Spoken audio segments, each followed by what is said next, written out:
Hello, and welcome. I am Chilling Tales. And as you get ready for bed, you must know that you are doing amazing and you deserve all the sleep you can get.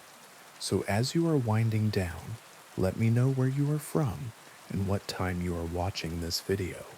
Like and subscribe to help the channel if you'd like. Now put your mind at ease and let the story unfold. They called it the Grey Hollow Beast, though no one would admit to being the first to say it out loud.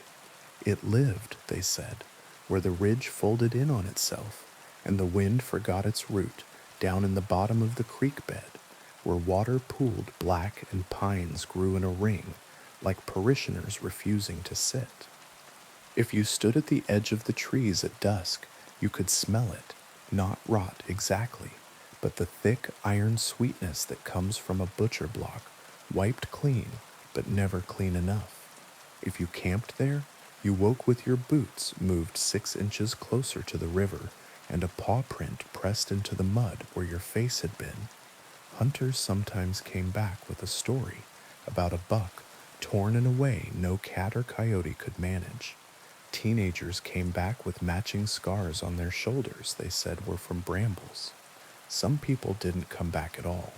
It was a story I'd grown up with and a story I'd outgrown. Then my father died, and the ridge stopped being a place for legends and became a place where the world might stop talking for long enough that I could hear myself breathe. I walked out the day after the funeral with a pack and a canteen and the knife he used to take trout out of the river with kindness. The house was full of casseroles and advice. I wanted neither. The old men in town said, "Don't go down the hollow after dark." The old women in town didn't say anything at all, which meant they had opinions you weren't owed. My ex sent a text with a prayer hands emoji she would never use in person. I turned the phone off and stuck it at the bottom of my bag so its blank face wouldn't catch my eye and ask for promises. Past the last mailbox, the road turned to gravel, then to 2 ruts with grass in the middle. Pines leaned in like eavesdroppers. The hollow took sound the way quilts take heat. By the time the sun slipped behind the ridge and the cicadas started their idiot chorus, it felt like I was standing inside someone else's breath. I wasn't planning to sleep there. I wanted to stand in a dark that wasn't full of picture frames and sweaters that still held my father's shape, and then walk back with my head in one piece. Instead, I found a cabin where no map said a cabin should be. It sat down in the fold like a knot in a rope, boards gone silver, roof furry with moss, porch peeled down to splinters where feet used to learn the house's rhythm.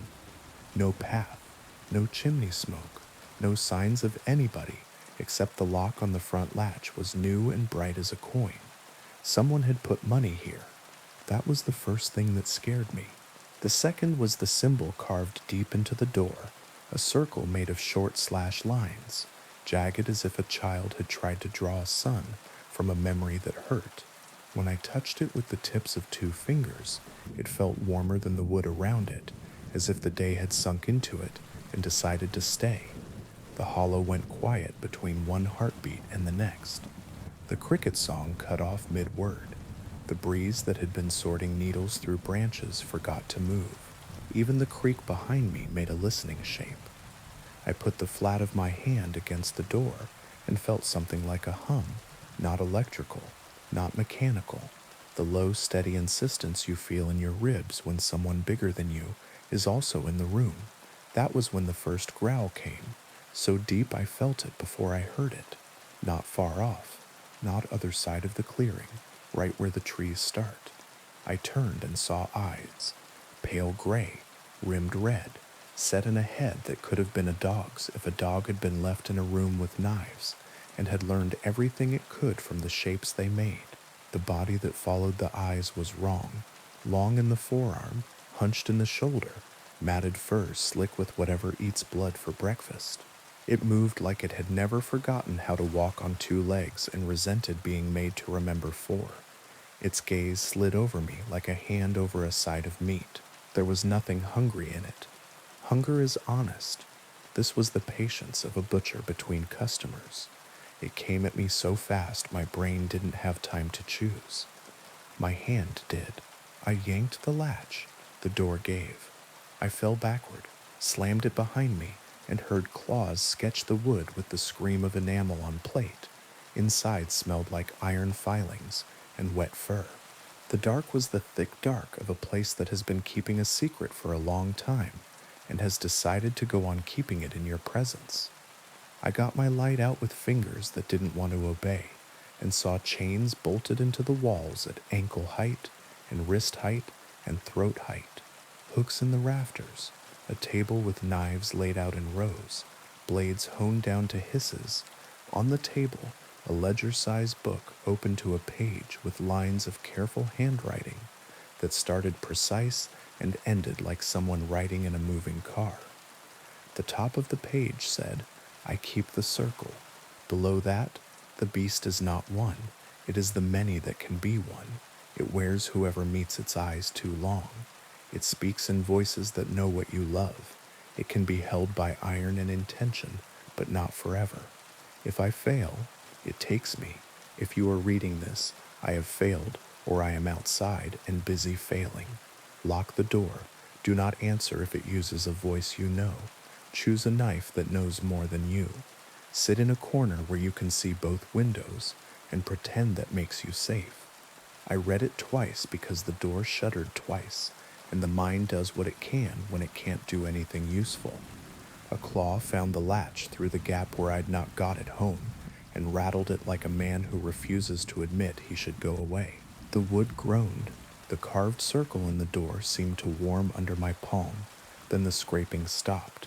Silence went on long enough to start doing harm, and then a voice came through the wood. "Son, open up. It's me." My father's voice, with the last 3 months of cigarettes it had held, and the last 3 weeks of morphine it had pretended not to want. He'd been in the ground exactly a day. I'd probably still had dirt under my fingernails. "Please," he said, "you don't have to be afraid. It's a stupid old story. It's only me." I swallowed. I made my mouth into a straight line and tucked it in. I looked down at the page. Someone had underlined "Do not answer" and scrawled beneath it, "Even if you're polite." "You always were a hard one," the voice said in a different tone, amused, as if it had remembered a joke it could use later. Then it laughed. The laugh was what happens when you put 2 incompatible substances in a pan and stir hard foam and black and things that never belong together. I sat in the corner with a knife that had white scarring along its spine and a grip worn down by a hand that had been holding more than wood, and I did what the book told me to do. I did nothing for as long as I could. The thing outside circled the cabin until the sky paled. Its claws ticked on wood and dragged on stone. Its breathing proved the size of its lungs. Sometimes it wept like a drunk on a porch. Sometimes it said my name, the way my ex says it when she's telling a story about me that has a punchline. Sometimes nothing at all, which was the worst, because you can't hold yourself rigid against a laugh or a name indefinitely. You fail somewhere. You fall asleep in a corner and wake with your head listing against a wall and the knife still in your hand. When the gray behind the trees turned into real morning, it went quiet with the satisfaction of a worker putting his tools down. I waited. I counted to the number that used to get me as a child, from here to the end of the block, back when I believed in bargains made with telephone poles and cracks. I got up when the light through the dirty windows went from soured milk to polite. I opened the door with the knife held stupidly because knives don't make a difference when a story has decided to be true. No tracks, no fur snagged on a splinter, no claw marks in the porch except the ones on the door. Those the night had deepened and neatened, little slashes that had been scratches now becoming part of that carved circle, their angles righted, their lengths matched, like a kid who can't stand an unfinished drawing. I should have left then. If I'd been the person I had been a year ago, I would have walked out of the hollow using the same steps I'd used to get in. Grief makes you forget what you know. The hollow makes you learn what you wish you didn't. I took 2 hours in daylight to try every direction, north, The ridge gave itself up to bracken and tiny white mushrooms, and loops back to the clearing. South, the creek got wider, and then narrower, and then the same, and then the same again. East ended in a stand of young pines with identical scars at exactly the same height, as if something had paced them once and decided to count. West was a rabbit path that stayed a rabbit path and got bored of being one and dumped me into the hollow again, where the cabin waited like a laundry basket you'd been pretending not to see. The book had another page. It looked like someone had come back from doing something that let their wrists return to their hands and had sat while the adrenaline decided if it would leave. Iron restrains, salt confuses, chalk remembers, but only if you choose to stay inside. Do not chase. Do not try to cut anything that wears a familiar mouth. Gateways in this place do not open to roads. They open to repetitions. The beast runs the spiral the way water runs the sink. Survive 3 nights, and the circle closes. It will go on. You may leave. If you survive, you will not leave unchanged. Keep your eyes. Keep your voice. If they call your name after, do not answer unless you can count your breaths while you do it. My father had taught me to count my breaths in other rooms, emergency rooms, courtrooms, living rooms where he was going to say something that would go wrong and needed me to keep my face soft. The words in the book felt exactly like the thing he would have said, except written by a person who had been fighting a wolf with a history degree. I took inventory. The cabin had a pump in the corner that brought up water like a throat brings up the last of a bad dream. A cupboard with 3 tins that had labels bleached down to nouns: beans, salt, matches, a nail keg with nails different enough to tell you a man had picked them up from more than one place. No bed, a single chair, the corner where I could see both windows. The second night the beast arrived before the light finished failing. Its shadow went past the window in a way that made the dirt on the glass stand up, as if dust could hum. In the lamplight its fur looked not brown or gray, but the color of old locks. Its back bristled where a back shouldn't. When it turned its head and looked in, the eyes were not lanterns, they were coins, cold and flat and expensive.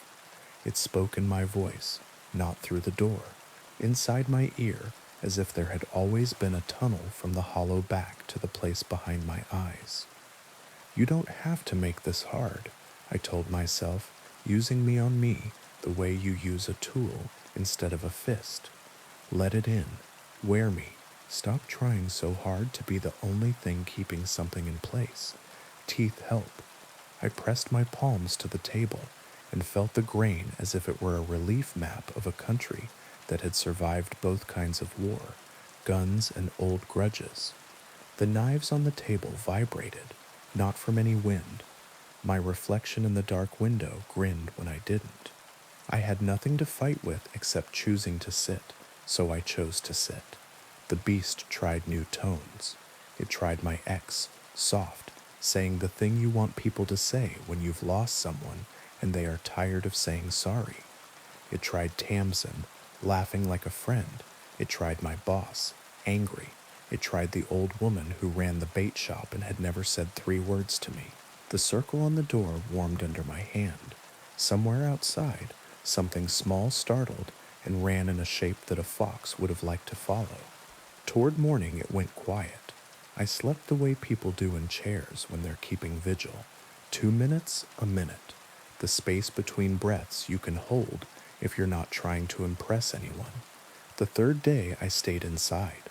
The book said you could go out, and the trees would bring you back. It didn't say you couldn't leave yourself in little pieces along the way like breadcrumbs and come back emptier each time. I ate beans cold and drank pump water that tasted like pennies and iron and counted to numbers I hadn't used since catechism. The 3rd night it howled. The first 2 nights it had been gracelessly hungry. This time it announced. The sound went up the ridge and came back wrong, as if the hollow were a bell with a crack in it. The chain on the wall pulled tight though nothing had gone into it. The hooks overhead trembled with the confidence of old mistakes. Open, my father said through the door, gentle, the way he had when I was 10 and had locked myself in the bathroom and decided I could live there if I had to. Son, please. The latch leaned. The door swelled. The carved circle deepened a shade darker, as if blood had chosen to move where it was most useful. I slid down the wood with my spine and put my shoulders into it and felt the bulk on the other side, press back the way oceans press. The book on the table had a last page I'd ignored because it felt like a man talking to himself, and now it felt like a man talking to me. If you have no silver, use names. If you have no names, use counting. If you cannot count, use pain. If you cannot feel pain, you have already opened the door. I put the point of the knife into the soft pad at the base of my thumb and shoved, not enough to maim, enough to make my ribs take a breath. My mouth had forgotten it could ask for. Blood came bright and annoyed. I smeared it across the carved circle, without thinking, but with all the intention of a person who has run out of options and is willing to pretend that makes a plan. The latch popped. The door opened a finger's width. A claw came through, black, curved, jointed wrong. It hooked under the latch and tugged like a man tugging loose a nail that had always belonged to him. I brought the knife down on the circle because it was a target, and because I wanted something to happen, and because sometimes breaking a thing is the only way to stop having to carry it. The knife bit wood, not deep, enough. The circle broke. Light poured out of the door, the way breath pours out of a man who finally admits he is tired. Not daylight, not fire, silver, so clean it made the dirt of the room ashamed. The claw jerked back with a sound that would have been a word if it had had the right mouth. My father screamed, and then I screamed, and then something with too many voices screamed us both, quiet. Then quiet for real, the kind where you can hear the spiders working in the rafters. I sat for a long time with my back against the busted circle and my eyes blurry with the from the inside of your head kind of tears. When I could stand without feeling like a stopped clock, I pushed the door with my foot. It swung on its new, wrong radius. The claw marks were gone. The circle was a black smear like a handprint, ash flaking as if an old poster had finally given up. Outside, the hollow looked like it always had. Needles, mud, a wash of gray. The air moved again. A bird insulted me from a branch. The creek remembered it had appointments downstream. When I stepped off the porch, the ground didn't try to persuade me to change my mind. The trail out wasn't a trail so much as the opposite of being lost. Trees that had been leaning in leaned back. The ridge lifted its shoulder and let me go. It was noon by the time the last of the pines gave me up to the dirt road and the power lines and the world that likes to have names on things. People said I'd been gone a day. People said I'd been gone 3. The old men clucked. The old women gave me a look that had a chair in it if I wanted to sit. My ex called from a number I didn't answer and left a voicemail that started with "hey" and ended with not quite a sob. Tamsin came by with soup she'd made and forgotten to salt, and stayed on the porch because she said her reflection in my front window was doing things she didn't approve of. I told her to bring salt next time, and a roll of tape and a nail. I put iron in the house, not superstitious iron, actual chain across the back door's bottom to make the fit true.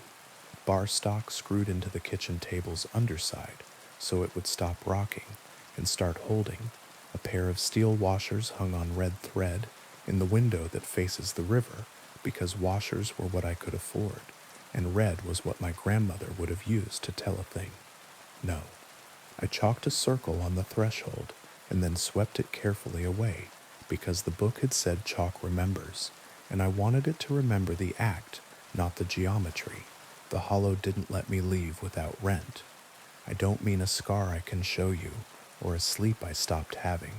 I mean that once a week, or twice, When the wind comes down from the ridge carrying the smell of pennies and rain, something in it says my name exactly the way my father said it on the day he taught me to drive. Gentle, patient, ready to catch. I don't answer then. I fold a dish towel in half and in half again and place it over the bathroom mirror, not because of any old stories, but because glass is persuasive and I am tired. I count my breaths to 13, the number of trees across from the funeral home, the steps to the river from our old porch, the reasons I can think of in a hurry for not giving up what I worked so hard to keep. Once, walking past the feed store, I saw a man bending to tie his shoe in the window. The man in the glass looked up before he did and showed me a mouth that wasn't his. I took a promise out of my pocket and held it up between me and any more mischief. The glass went back to being a window with dust and thumbprints and blue sky. The man finished his knot and stood and thanked me for holding the door, though I hadn't. Twice now I've woken to the sound of water running, the sink on, a skinny thread. Both times there were words written on the fog of the mirror, where a face would be if I were brave enough to look. Come back. Both times I wiped them away with the heel of my hand and said aloud, no, not loudly, not prayerfully, just like you say no to a dog that is about to learn a bad habit and will be better for not knowing it. When the moon is thin and mean the town locks its screens by accident, men sit on porches with their feet flat and their hands still. Women who have decided they'll never marry watch the edge of the trees and make soup that smells like saving. Kids who don't believe a word we say walk as far as the last mailbox and no farther, and we pretend not to see that a part of them believes more than is good for them. I know the cabin is still there. Sometimes I smell the iron of it under the moss. Sometimes I feel the shape of the carved circle in my palm when I pick up my keys. Sometimes, passing the ridge with the windows up, I catch a glint through trees that could be the face of a knife catching sun and could be nothing at all. I don't go back. I keep a nail and a length of red thread and the knife with the white scarring along its spine in the drawer by the stove. If guests ask what the iron washers in the window are for, I tell them they keep the glass from buzzing when trucks go by, and this is mostly true. If anyone says the gray hollow beast like they think it is a sound to bring to a fire pit, I get up and go make coffee and count to 13 while the kettle tries to be patient. On good nights, people, I love say my name and mean me. On bad nights, the hollow says it and means a door. On those nights, I say nothing, and the wind carries on downriver. Disappointed, and the pine needles remember their manners, and whatever is looking for a familiar mouth goes to the next town that has almost forgotten one of its buildings and will learn again not to. Now, on to the next story. The first time I heard the station call a stop that doesn't exist, I thought I was mishearing my own voice. The graveyard shift in central control isn't glamorous. It's a room that smells like warm plastic and old coffee, half lit so the wall of monitors wears the city like a dim aquarium. I sit under a map that pulses with tiny lights, trains as fireflies, power blocks as bones. Between midnight and 5, it's mostly ballast, a few last runs rattling home, a lot of empty track, and in between the city's heartbeat, learning to keep quiet.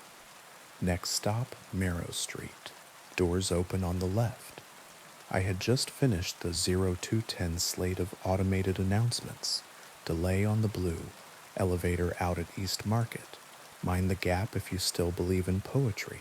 My finger hovered over the console touchpad, the way it does when you're done with a thing, but not ready to admit it.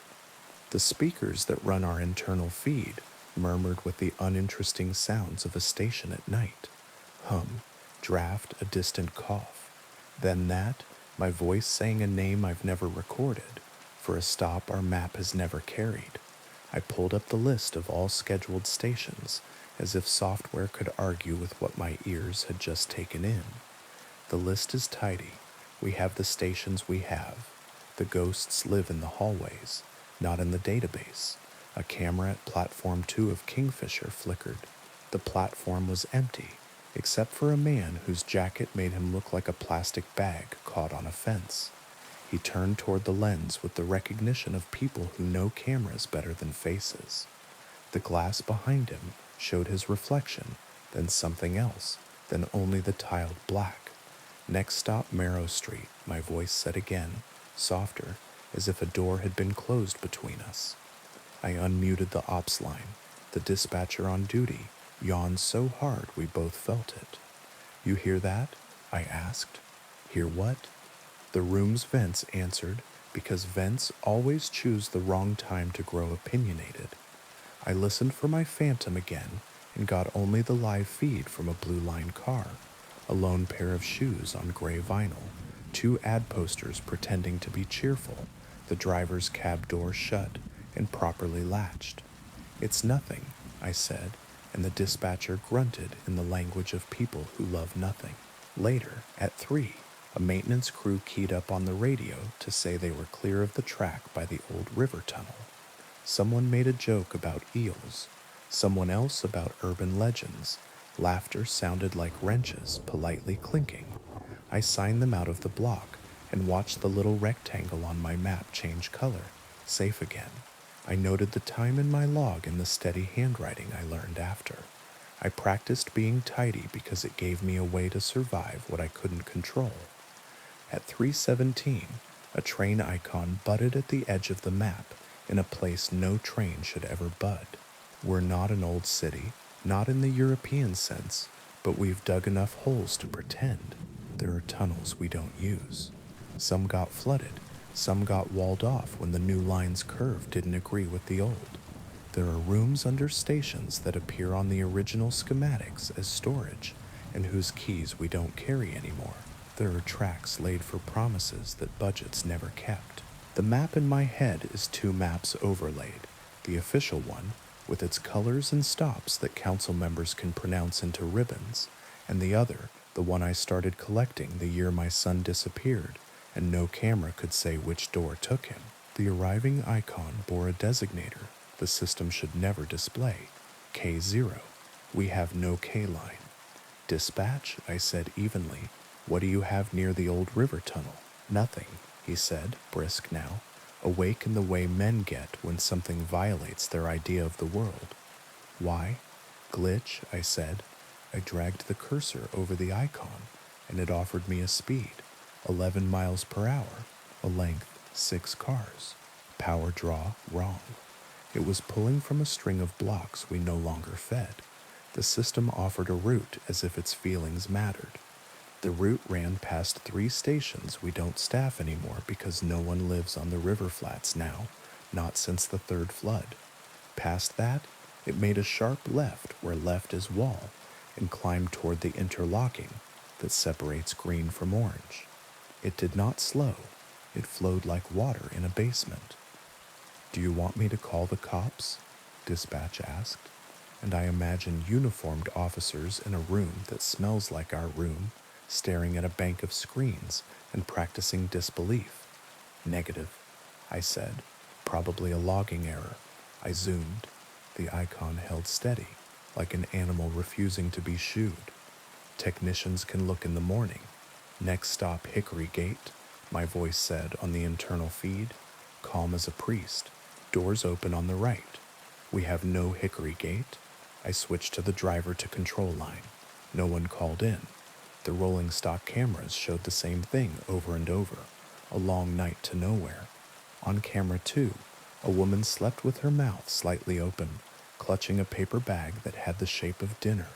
On camera 4, someone had scratched a set of initials into the wall by the second seat from the door, the way teenagers do when they believe in future archaeologists. On camera 6, an ad for a mattress clung stubbornly to a frame that had been meant to hold real plastic, not 3 layers of overlapping tape. "Call the interlocking," Dispatch said. "Tell them to go eyes on when the whatever it is reaches it." "Copy," I said. Then, because there are chores that keep terror from finding your throat, I wrote a maintenance ticket for a flickering light at beach. I set the ventilation at Haviland to circulate once an hour, because sometimes the air is the problem people can't name. I tick time forward a minute with my fingertip and watch the K0 get nearer to a place we control. In the corner of the room, under the map and its polite pulsing, sits a shelf of things lost. Not the big lost and found, that's at Central Station, open weekdays 10 to 4, guarded by a woman named Nisha, who remembers children by what they loved enough to misplace. This is the other lost, the things night people scoop from platforms and stairwells between trains, because sometimes objects scare the daylight crew, and sometimes the daylight crew scares the objects.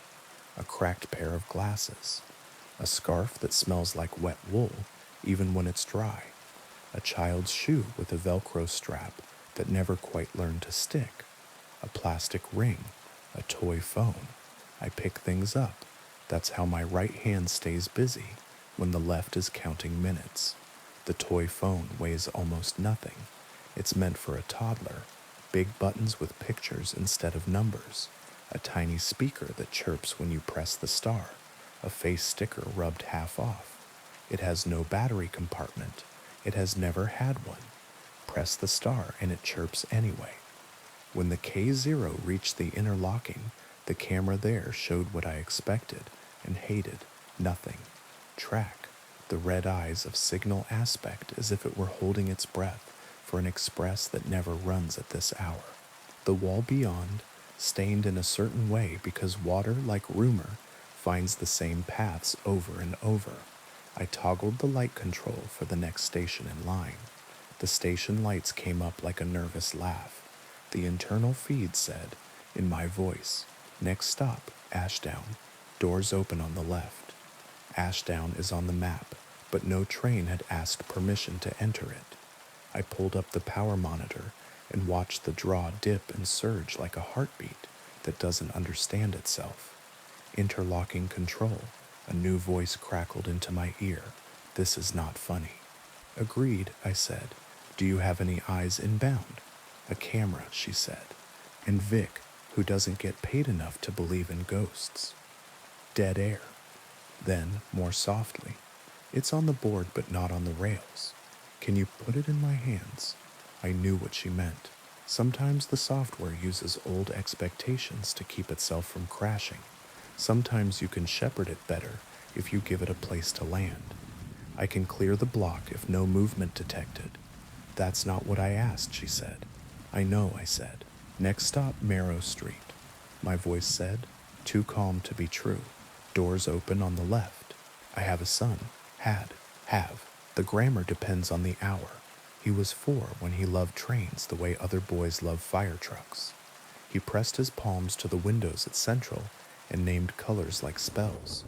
He would not sit on my lap if the bench had gum underneath, because he liked beginnings more than middles. On a Tuesday in March, the kind with rain that has forgotten what temperature is, he and his mother rode into the museum and back. On the way back, between stops, a door light tripped, and the driver held at a station not on their route. The records say that. The driver opened, closed, no incident. The cameras show nothing but a small boy's handprint, where glass is colder than air. When the train rolled into our station after, he wasn't on it anymore. We had his name on the news for 3 weeks. People messaged me with sympathy after it became clear that your name makes good paper for a month and bad paper for the rest of your life.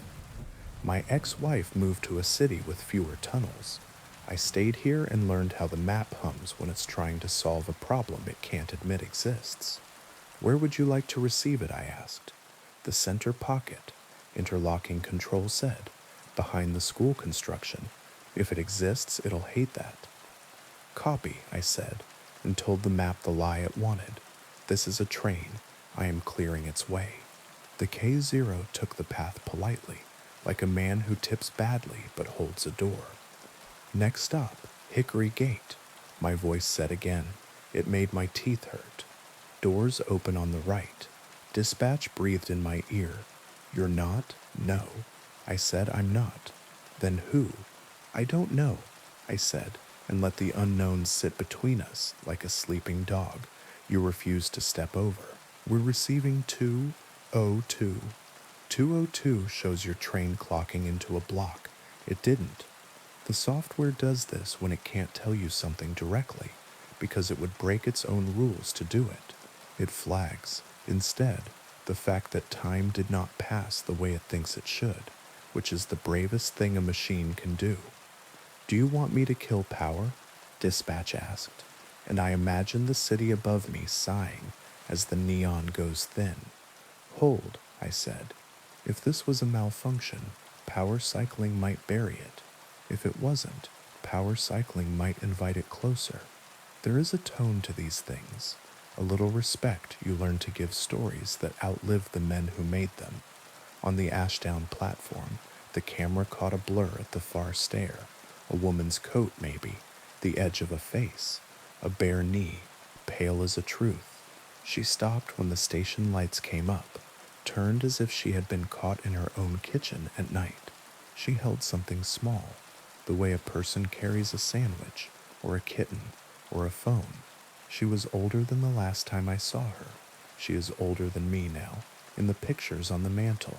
I closed my eyes and opened them again, because you are allowed that much magic in a room with a map.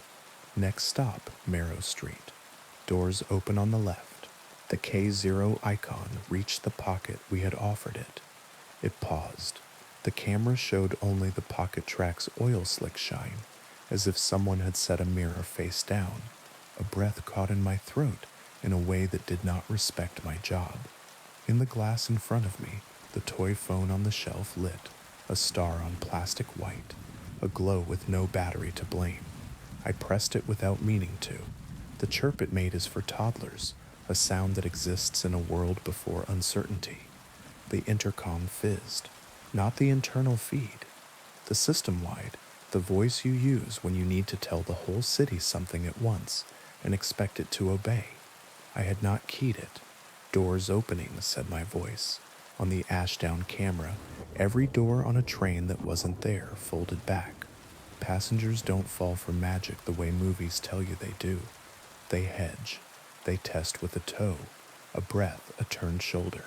A kid with a skateboard touched the air where a door would be if there were a train. A woman pulled her purse closer to her chest, turned away, and then turned back, as if fear's hand on her shoulder had become rude. Someone laughed. Someone else said God without meaning anything ecclesiastical by it. On camera 3 in the Blue Line train, I had been watching earlier. The sleeping woman stirred. She lifted her head, blinked, cursed a soft local curse. The ad for the mattress promised less insomnia if you settled your debt to foam. The child's faces on the ad looked like they were asleep, so they could sell to mothers. Doors closing, my voice said, kind as surgery. On the Ashdown platform, a small boy, 4, 5, ran between his mother's knees, the way my son used to when he wanted to turn a no into a yes, trusting entirely the hallway a body can make. He ran into the light and did not hit anything and vanished in the specific way you want to believe. No child can. His mother screamed, not a movie scream, the sound a person makes when the train leaves, with the part of you it never had permission to take. I stood. The chair rolled backward and banged the shelf. The toy phone slid and fell and didn't hit the ground. It hung in the air for an extra full second, like it was waiting for a hand to catch it from the other side. Then it dropped, light as a candy wrapper. Kill power, I said, and dispatch swore. Power cycling a system in motion takes a checklist longer than the time you spend on it. He threw 3 breakers anyway.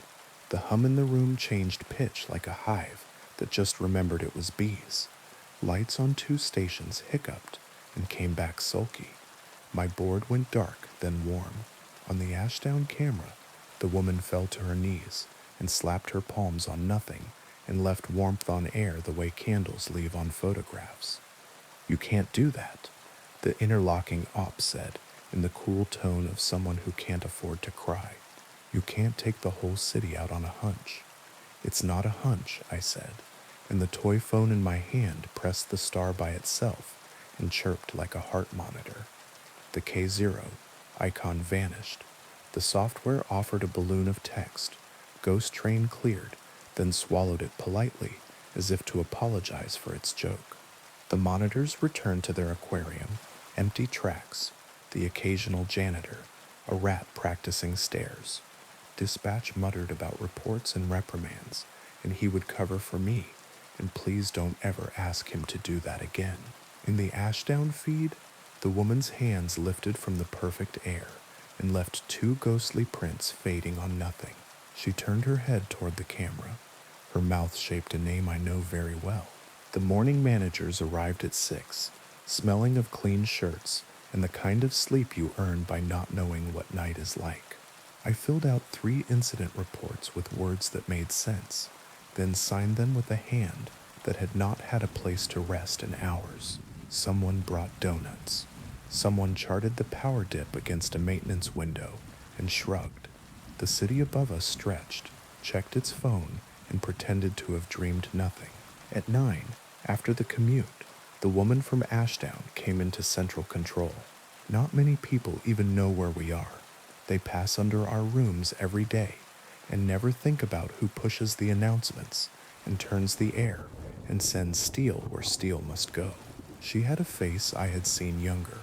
She had been the kind of pretty that doesn't realize it, and now was simply true, in the way a person gets when she has buried enough people to stop asking why.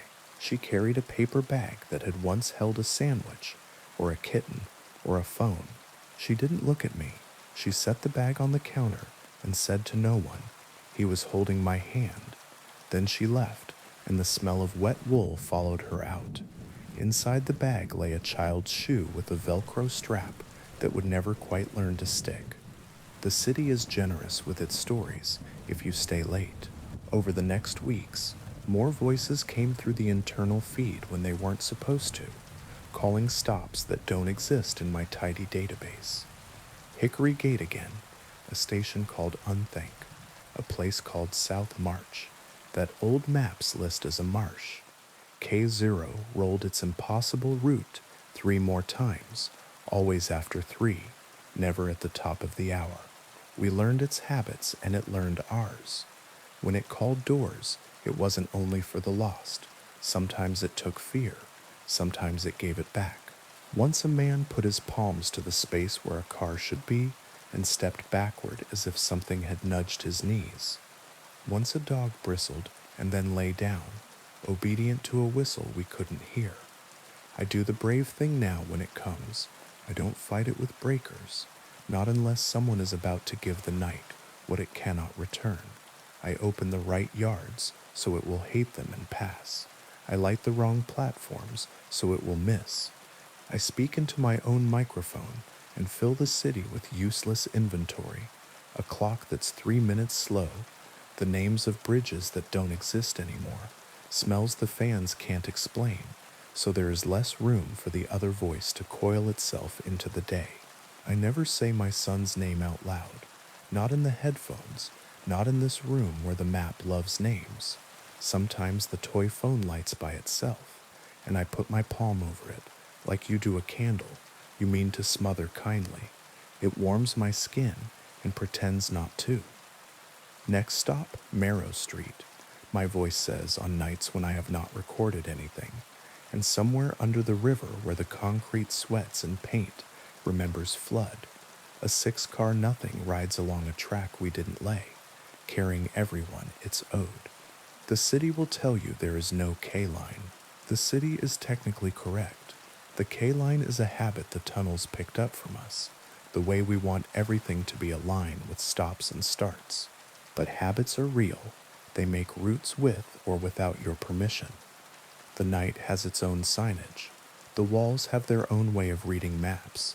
If you hear my voice call a station you can't find, don't follow it. If something like a door opens where no train waits, take a step back and find a human hand to hold. If you have a child with fingers like stars, put their palms on windows you trust and teach them to say the names of colors like spells, but keep a hand on their shoulder when the train says there's a shortcut. And if you have lost something that answers when the internal feed says a stop you've never ridden to, Do not come to the platform alone. Bring someone who believes in inventory. Bring a person who can list what's in their pockets without looking. Keys, receipt, a coin from a country they have never seen.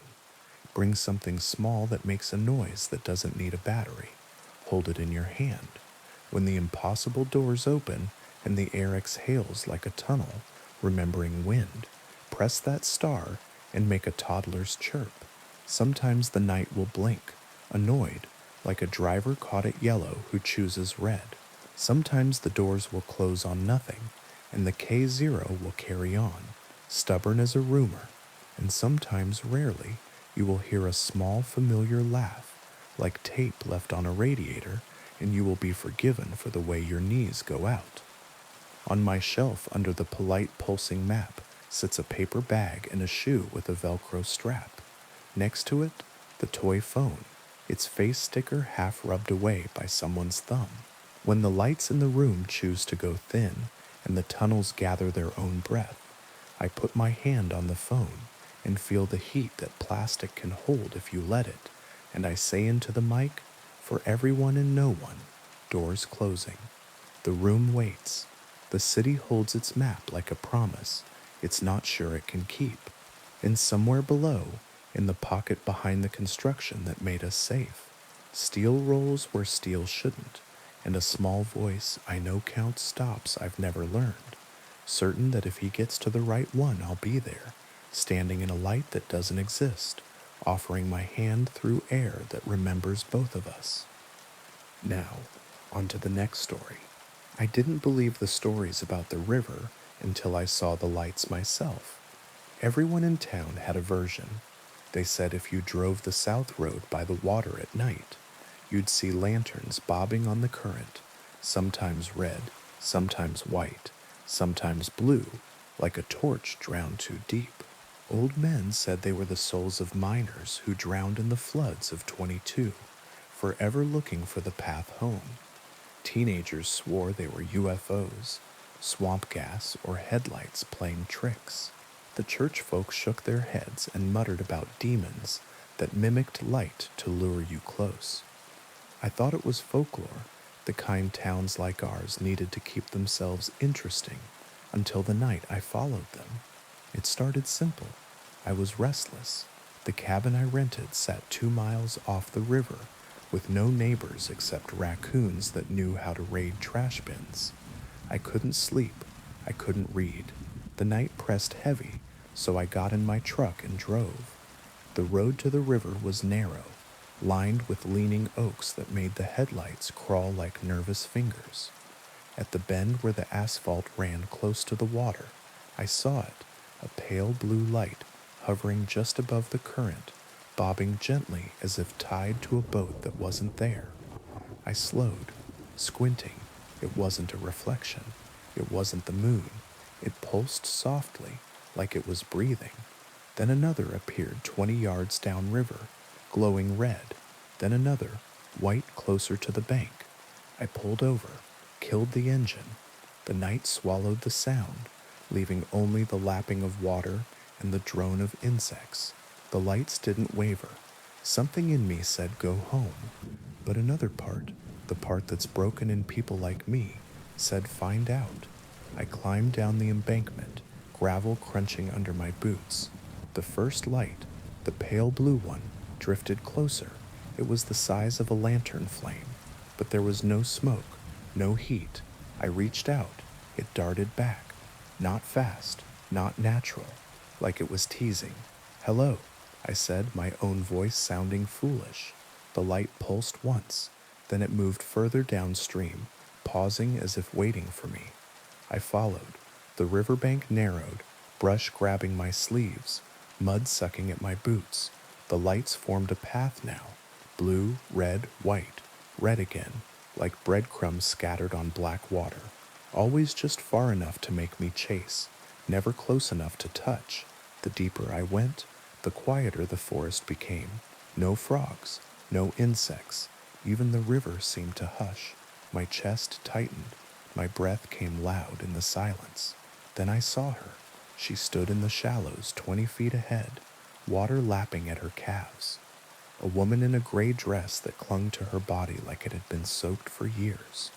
Her hair hung long and black, dripping into the current.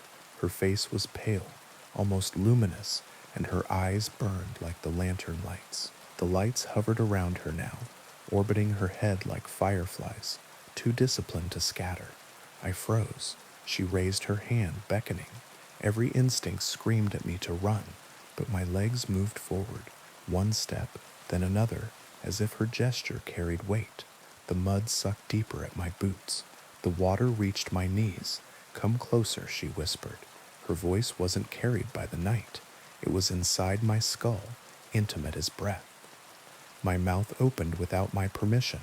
"Who are you?" She tilted her head. The lights brightened. One who waits, one who was left. My feet kept moving. I was chest deep now, current tugging. The light swirled faster, dizzying. Her hands stretched toward me, and then I remembered what the old men had said. The lights are bait. Don't follow them, no matter what they promise. I slammed my eyes shut, dug my nails into my palms until the sting broke the trance. When I opened them again, the lights had multiplied, dozens, maybe hundreds, bobbing on the water, surrounding me in a ring of color. The woman's face twisted, not angry, but hungry. Her mouth opened, wider and wider, until it split her face in half. The lights poured toward me, searing bright, their glow filling my eyes until I couldn't see. I threw myself backward, half swimming, half stumbling. My hands clawed at mud, branches, anything solid. Something brushed my ankle, slim fingers, cold as river stone. I kicked wildly, broke free, and scrambled up the bank on hands and knees. Behind me, the lights wailed. That's the only way I can describe it. Not sound, but pressure, a chorus of grief that pressed against my bones. Then silence. I didn't stop running until my truck was in sight. I tore the door open, fumbled the keys, and gunned the engine so hard, gravel spit from under the tires. The rearview mirror showed nothing but darkness. Back at the cabin, I bolted the door and sat shaking until dawn. I told no one who would believe me. In town, they'd just nod, the way people nod when they've heard another fool join the list of near misses. But I've noticed something since. Every night when the river is close, I see faint glimmers through the trees, not bright enough to mistake for lanterns, not loud enough to make me follow, just enough to remind me they're there. And sometimes, when I close my eyes, I hear her voice, soft and patient. Not yet, but soon. Now, on to the next story. They told us not to take the old road through the pines, not because of potholes or ice, but because of the things that walked there when the moon was fat. I laughed when I heard it. I had just moved to the valley, renting a cabin on the cheap while I tried to restart my life. Divorce, layoffs, the usual collapse when everything falls apart at once. You look for quiet. The cabin was cheap because the locals said the road cursed the whole ridge. They swore that people went missing, that livestock turned up torn in ways no coyote could manage, that some nights you heard howling that wasn't quite animal. Of course I thought it was folklore. I thought every small town needed its monster. That was before I learned what walked between the trees. The first week was uneventful. The cabin had its quirks, pipes that moaned, windows that didn't quite fit their frames, but nothing sinister. I bought groceries in town, smiled politely at the old-timers who muttered warnings, and spent nights reading by the fireplace. The silence felt heavy, but after city noise, I welcomed it. Then came the first full moon. I was chopping wood out back when I noticed the forest had gone still. No wind in the branches, no birds. Even the creek down the slope sounded muffled. I told myself I was imagining it, but my hands were sweating. Then came the sound, a long, drawn-out howl that rose and cracked like a human voice carried too far. It wasn't a wolf. I'd heard wolves in documentaries, in zoos. This howl had a shape, something deliberate in its tone, as if it wasn't announcing itself but asking. I froze, axe raised, heart beating too loud. Then it stopped. The woods remained silent, but I swore something out there was listening for me. That night, I barred the cabin door and kept the fire stoked.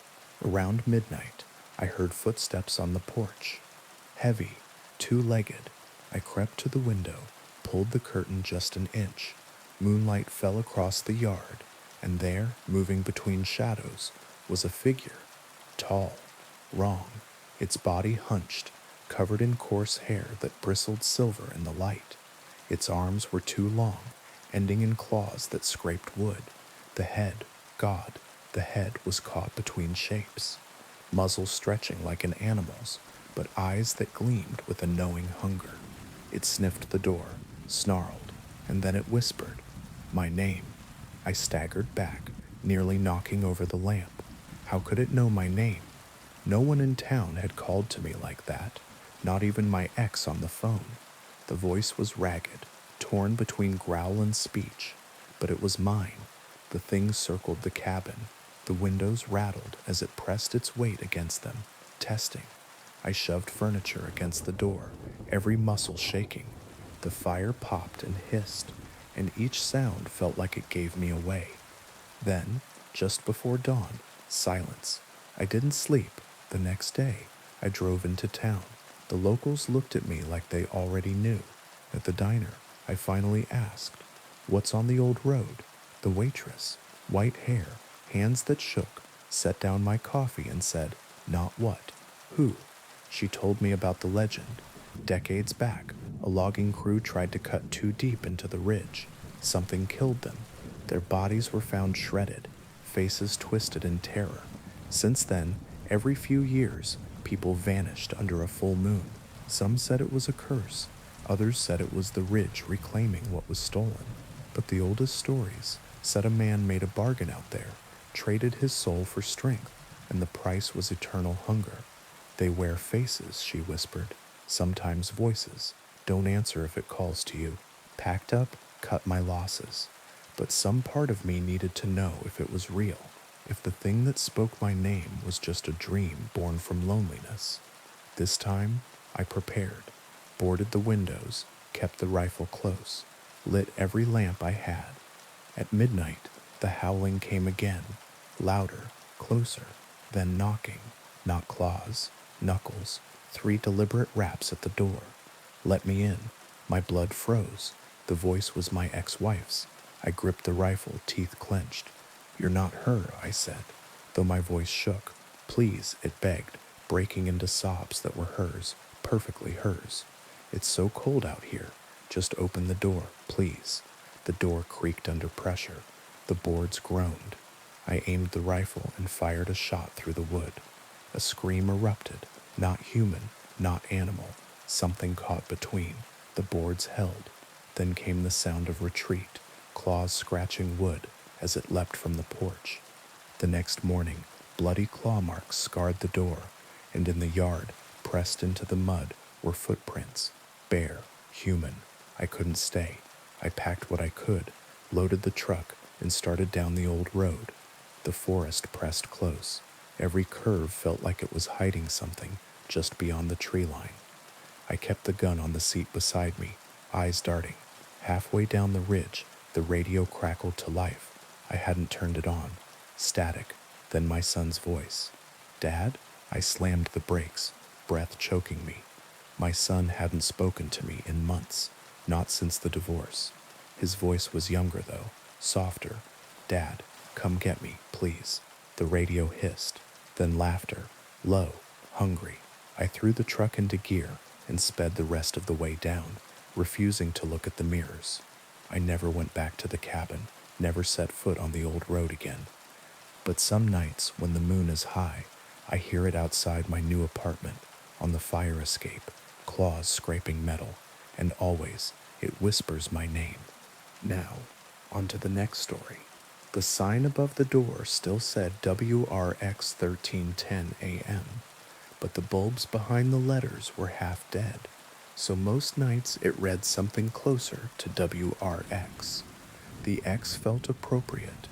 It sounded like a kiss and a warning, and the shape a map uses when it wants you to turn around. I took the night shift for the same reason people take night shifts in places like this, because no one else wanted it, and because the money wasn't good enough to be anyone's first choice. The station sits where the city gets thin and the river fattens up. Old warehouses with their windows bricked in, a handful of tire shops, a diner with a neon coffee cup whose steam pulses in slow red breaths. When the sun is up, the whole block smells like hot rubber and old oil. When the sun's down, it smells like a motel room that forgot who stayed there last. Board op, voice, light maintenance, the station manager told me. Her office had 2 desks, one for payroll and one for the cat. The cat chose mine. Midnight to 6. Keep the logs clean. The tower hums in a big storm. Don't panic. We've got a generator, but the switch is sticky. Kick it. Any callers? I asked because I was not a child and knew what dead stations feel like in the bones. You'll get some, she said. Old people who forget to sleep. Third shift nurses, the man who makes breakfast for snowplow crews when it snows. They'll keep you company. And requests? She smirked like a lint roller. Darling, you don't have the licenses for much of that anymore. But sure, if they ask for Patsy Cline, slide on a cover so the big boys don't bite. Talk a lot, it's cheap. Rocks used to be a local legend. Before my time, and my father's barely. A baritone with a tasteful mustache kept half the valley alive through layoffs and ice storms. The station's photo wall still held his framed headshot. Part newsman, part Friday night dad. Then the company in another state bought the licenses and split the day in leases, syndicated chatter, daytime sports, religious hour with a preacher whose voice sounded like a shoe polishing itself. Night was junk shop time. Night was me. The booth was small, God's own aquarium, if God had bad tastes. Brown carpet, foam squares on the wall gone the color of tea. A console older than my first crush, the board patched with tape where mic 1 used to be, and where phones sometimes pretended. A window looked into the bullpen that no shows used anymore. Beyond that, a hallway with framed black and white photos from the station's good years, and a door that stuck in humidity. A sign over the hallway switch, "Do not turn off the red light, under any circumstances." The red light hung over the outside door like a drunk moon, and burned whenever we broadcast. It meant on air to anyone who knew. It meant something else to me by the second week. I started the way you start in a haunted house, by pretending you're the one doing the haunting. "Good midnight, Valley," I said, my voice lower than it is in my human life. "You're up late with rocks, caffeinate me if you can. Keep me awake if you can't. Nurses, write me. Drivers, honk in a beautiful key when you pass a red light swinging over a tired door." People called. Her name was Dee Dee. She worked laundry at Mercy and wanted something with a backbeat to keep her legs moving. A man I assumed was divorced because of how carefully he didn't mention anyone, asked for an old love song, and then said, "Never mind, I shouldn't." A woman who wouldn't give a name just breathed for a minute and said, "Finally, he's asleep. Can you just talk to me until I'm sure?" I talked. The night talked back. The tower hummed. The first time the phone rang without ringing, I figured the line was dirty. You know the sound old wires make when they realize there is no longer enough world on the other side to carry them properly? That quick, soft chirp like a bird practiced into silence? It did that. The light didn't blink, but the line was there. I punched it because silence is harder to sell than even a bad voice, and said, "Good midnight. Warox?" A woman breathed. She had the careful cadence of a person who practiced being calm when she didn't want to be. It sounded like she was in a closet without room to kneel. "Is it you tonight?" she asked. "Depends," I said, my hand hovering over the pot fader, because I am not a fool. Who am I supposed to be? The one in the glass. she said. You're new.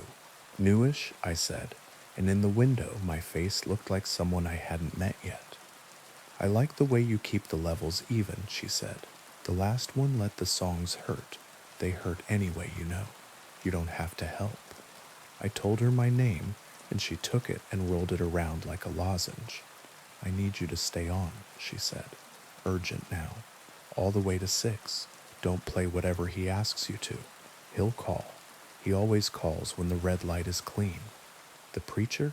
I asked, trying a joke to keep my lungs from weeping in public. No, she said softly. The other one. A click. The line didn't hang up. It ended, like a half-remembered dream, when the cat jumps on your chest. The red light over the back door flickered once. The tower's hum deepened a half-step, as if the weather had decided to harmonize. At 1:17 a.m., the real ring came, BRRNN, like a small bell inside a cereal box. I punched the line and hit the delay because I am a little bit trained. Good midnight, WRX. Static, then a man's voice, new and old, the way a song sounds when someone presses a warble button. You're late. Actually on time, I said, glancing at the atomic clock the manager had taped to the wall, with the seriousness of a room where the minute hand used to matter. You're early, he laughed. I have heard lovely laughs in my life, and awful ones, and the ones that sound like someone trying on a laugh to see if it fits. This one had a seam. It sounded like a thing once broken and recently set. Play me something, he said, something with an engine in it. Specific. I scrolled through the library. The legal stuff was thin. The gray stuff was deep. Recordings of local bands that signed away rights for a joke. Tracks from a basement cover act who gave us 3 CDs of Springsteen-ish that wasn't. Backups we didn't deserve to have. My hand hovered over a track titled 3-Lane Mercy and then dragged itself to a stack of PSAs instead. The man hummed behind the static. The red light brightened. I can talk to you, I said brightly.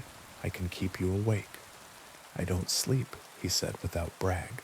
I prefer to drive. We love a driver. I flicked all the faders to make noises come and go, because a board in motion is almost music. What kind of road? Empty, wet, no signs. Ha, I said nervously. Our valley.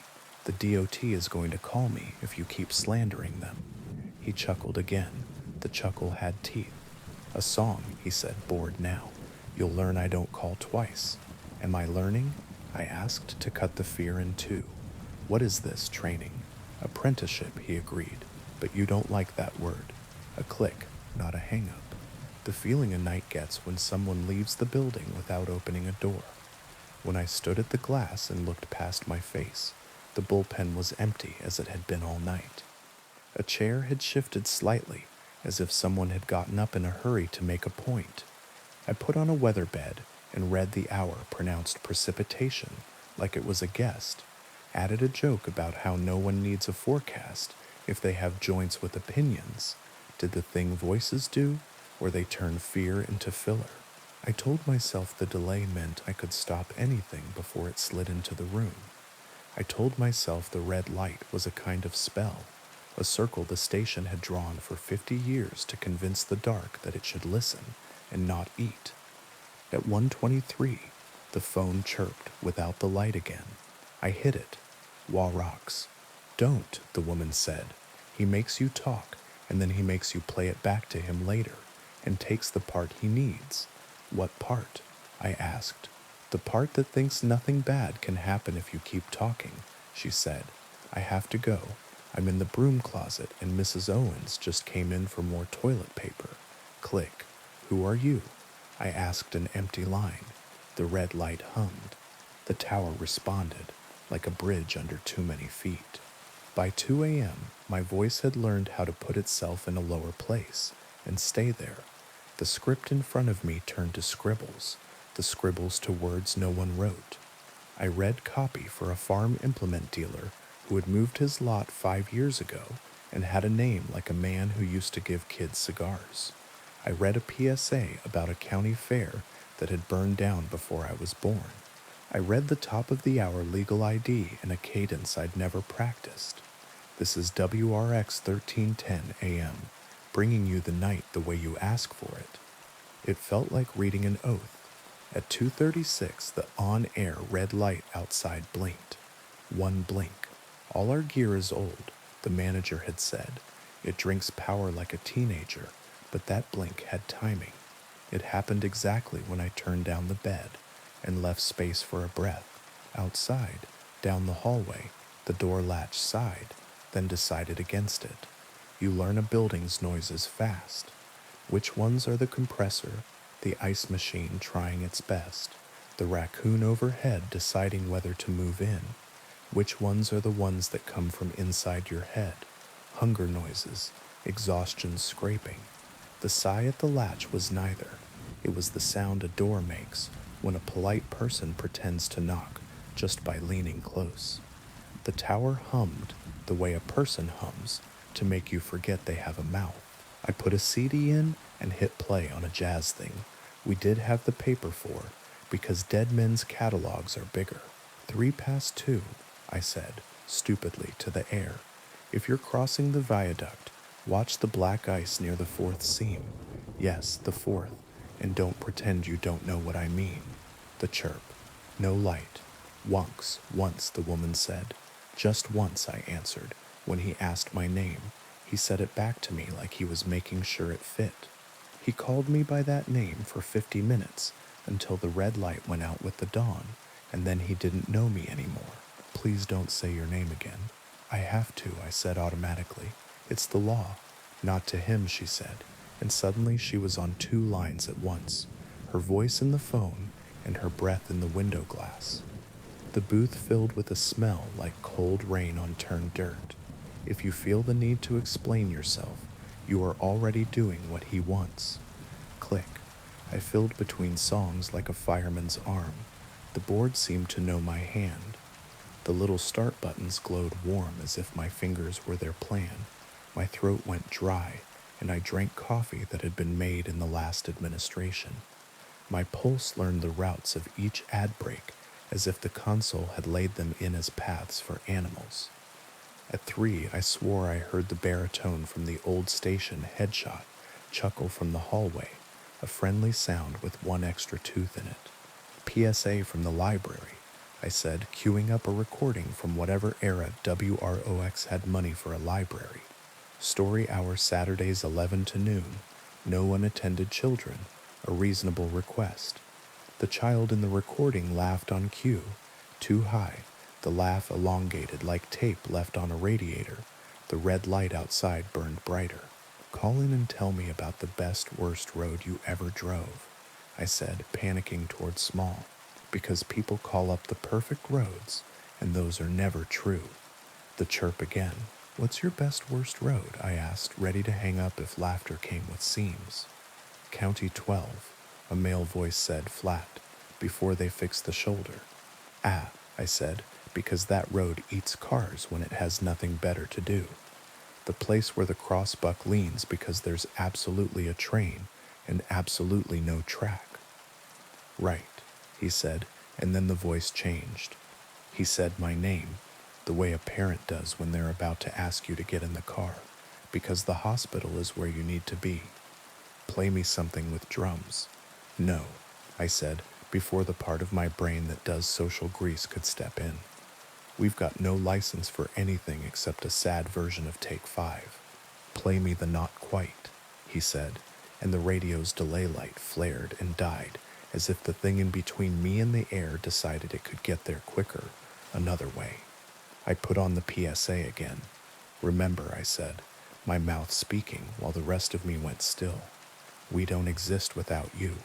If you're drunk, don't drive. If you're lonely, call me. If you're tired, pull over at the diner with the neon cup and tell them WR Oaks sent you. They'll give you a refill. Tell them I sent you.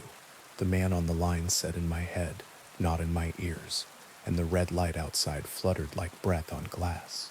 I am not brave. I am not a hero in the way stories like to sell hero. I did not recite scripture or salt the threshold. I did what night shift people do. I chose the next small thing I could do and did it stubbornly until it looked like courage. I slid a CD into the disc tray and played 2 minutes of Rain because the station had a local artist who had recorded City at Night with a hand mic and a roof. Then I brought my own mic up and told a story about a night the automatic car wash downtown ate my mother's bumper and the manager apologized with a voucher booklet so fat we washed a car we didn't even own yet. The console's lights looked like a quiet Christmas. The tower hummed to itself, and the hum felt like a dog deciding to lie back down after it has already stood up. At 3:45, the door opened. Not the back door, the hallway door, the one I had deadbolted and chain locked out of habit. I heard the chain go tight and stay that way. The door moved about half an inch into the room and held there, polite, while the chain chose its side in a conversation I wasn't invited to. The red light flickered and didn't fail. I tasted pennies. I didn't turn to look. I learned that from an old man in a different city who used to sit up with dying people and said turning toward certain doors makes them wider. I told a different story, this one about a gas station night clerk who used to let me count his packs of Marlboros when I was 9, and he wasn't supposed to let kids in the booth, and he did anyway and taught me change, which is kindness, no matter what the world says it is. The door eased back and closed. The chain sighed as if it had been complimented on its figure. It's harder when they're polite, I said into a microphone no one had asked a question into. At 4, the woman called again. It was the real ring this time. You're doing well, she said. He's bored. He's in a car with the windows cracked and the heater making sounds. He wants to drive through the city and listen to the station bleed into another. He wants to catch you as you ghost out. Her breath warmed the glass.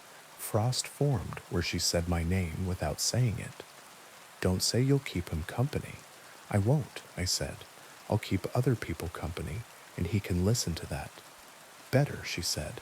Tell them something they can hold on to when the red light goes out. So you're real, I said, because no one should trust untested angels. Not exactly, she said. I'm one of the things that happens when people need to talk into the dark, and the dark needs someone to talk through. We organize ourselves after a while. We hold our own hands. Are you dead? I asked, which is a rude question, and the only one I had strength to carry. I am on the side of the glass that doesn't fog, she said, which is not the same.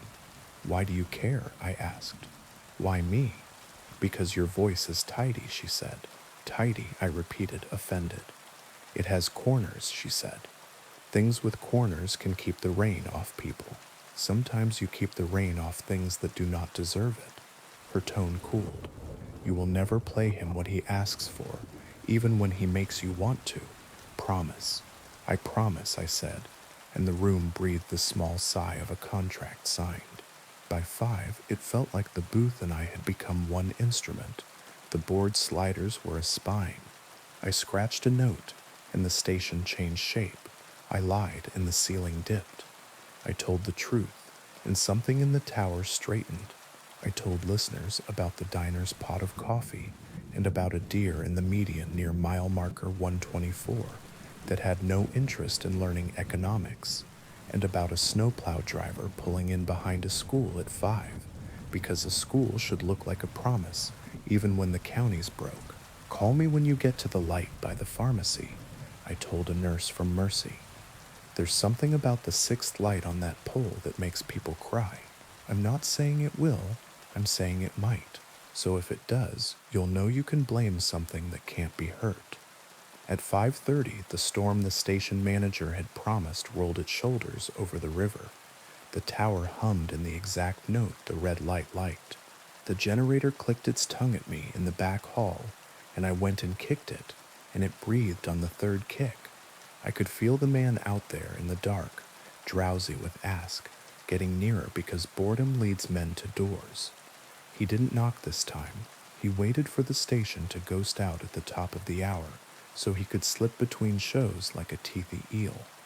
I did something the manager would have fired me for, if we had this conversation in the morning. At 5:56, I turned off the automation. I killed the next show's stinger. I turned off the legal ID bed. I left the red light burning and the mic up. We don't have anything scheduled. I told the valley we've just got 4 minutes and a room and a sound. I could make a sound, the man said, without calling, without breathing, from a distance that felt too near. You won't, I told him, and then I spoke the only prayer I know that works. Inventory. I told the night what was in my pockets. Keys, too. Receipt for a coffee whose ink had decided not to be useful anymore. A coin from a foreign country I had never visited. A paperclip. Lint. A dried bean. I told the night what was on the board. One dead channel where mic 3 used to be. One half-alive phone. A CD with a play button that had never failed me. I told the night my full name. First, middle, last. Not into the phone or to the man, but to the people in their cars. To the nurse on the verge of the pole that weeps people. To the snowplow driver. To the old man walking his apartment, because every step is a decision and the floor is a map. I told them my name, so that later, if the man called and asked, I could say you missed it. I gave it to someone else. At 5:59:30, I said Wallach's 13:10 a.m. We are still here. At 6:01 the red light went out, not a blink, off. The hum of the tower changed to the low, uninteresting tone of proper business hours. I could feel the man's mouth make a shape of an annoyed smile. The chain on the door lifted itself slightly off the jamb, as if to say, we'll try again tonight. The coffee at the diner across the street pulsed once in its urn and then settled, like a body breathing in sleep. I didn't move. The cat stepped into the booth and rubbed against my shin as if she had come to collect something I had promised. I felt the shape of the night in my throat, how much I had fed it, and how much it had tried to take when I was distracted. The phone didn't ring. The delay light lay like a dead eye. The board looked like a cemetery before the gravedigger comes to mind. The flowers. At 6:07, the station manager opened the though-locked hallway door with a trick I had not known existed and said, "You look like someone who almost quit." "Almost," I said. "What's the red light for?" She didn't pretend not to know what I meant. "It's a promise," she said. "We keep it when we can."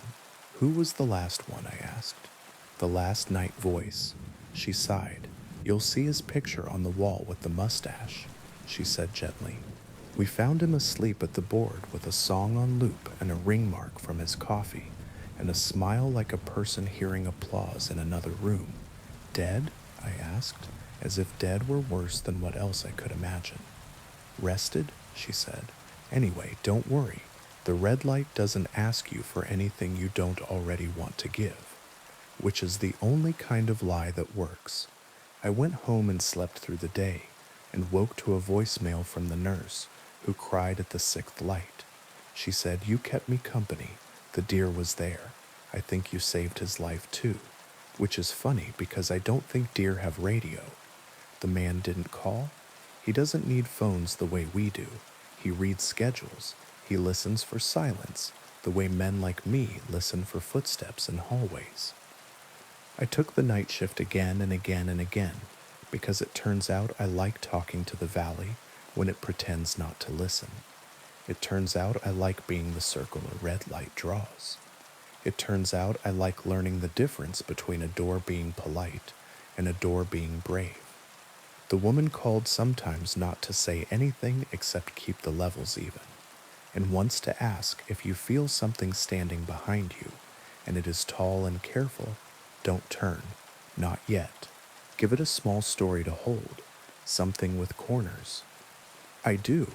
I tell the towers and the men in cars and the nurses and the tired and the dead and not of the valley, small stories with corners. I do not play him the songs he asks for. I play him rain sometimes because rain makes him quiet. I list what is in my pockets. I tell people my name at the top of the hour, where it belongs, so I won't be tempted to squander it later. I keep the red light burning until 6, even when storms kick it, and the generator needs 3 kicks back. If you are driving at 1:17 a.m. and you hear a voice that makes you think of dark roads without signs, don't ask him to keep you company. Ask me. If you are in a closet behind a mop and a bucket, call from there. I will listen, and the red light will keep itself brave a little longer. If you have to pull over at the 6th light to cry for no reason, you can write down. Do it. I'll tell you the names of the things in my pockets until you are done. If you are tired, I will list the bridges and the roads that pretend to be straight and warn you about the deer who don't like economics. If a song with an engine keeps catching your ear, hum it, but don't let me hear you. He listens for that. He is always on the line that doesn't blink. When the dawn takes the red light, and I tell the valley the call sign and my full name, and say we are still here, know that I am saying it to the glass too. I am saying it to the door that breathes. I am saying it to the old mustache on the wall, and the cat, and the woman who lives on the breath side of the window, and to the tower that sings when it rains. We are still here, for now. Now, on to the next story.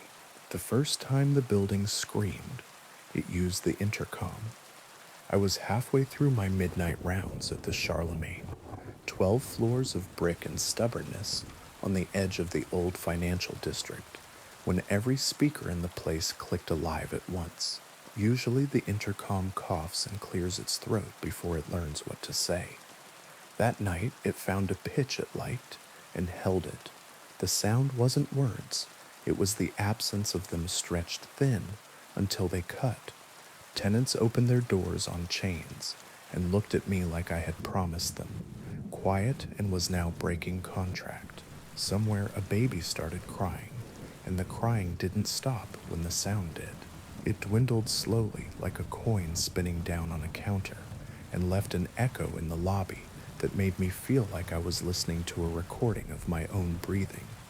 It's the wiring, I told Mrs. Patel in 3B, who watched me peel back the metal faceplate like I had a better plan than to stare at it.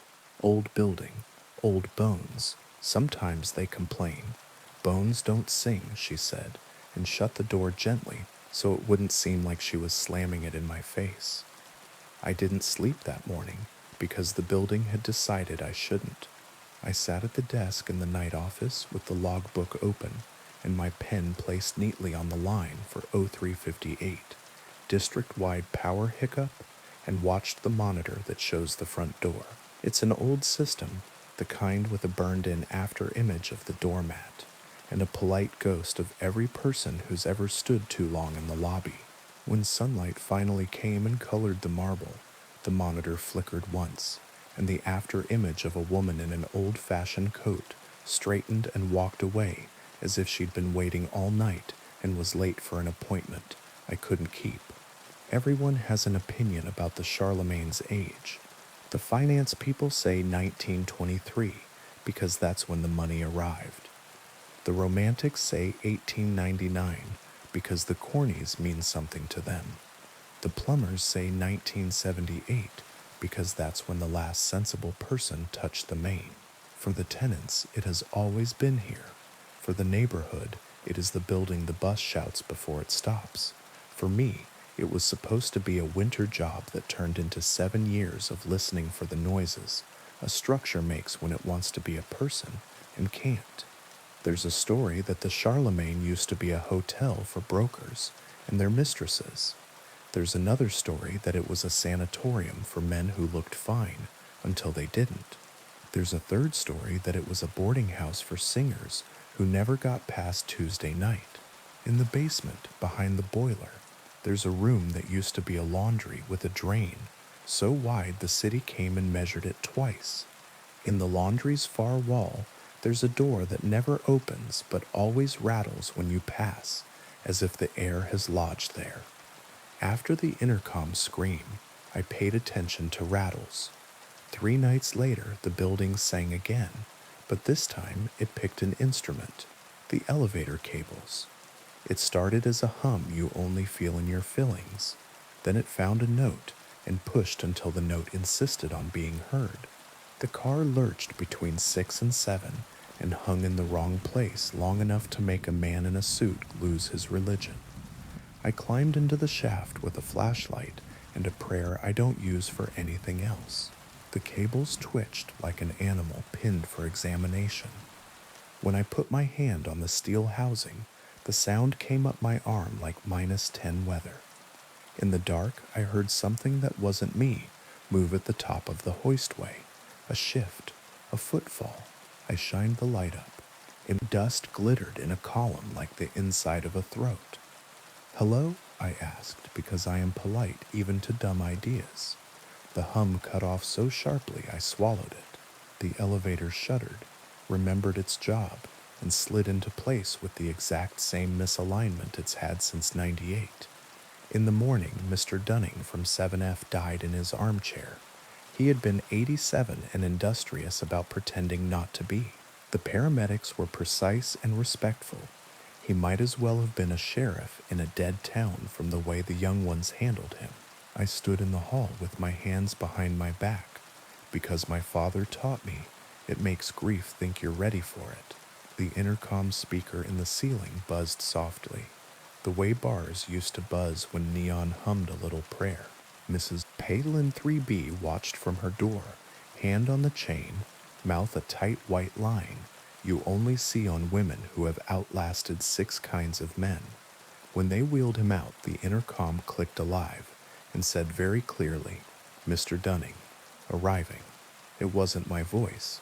It wasn't human. It was the building's idea of a word, and it picked the wrong one. I called a vendor about the intercom. He said they could put me on a list. I asked about the elevator sheaves. He told me that if I didn't want to replace the whole system, I should learn to sing.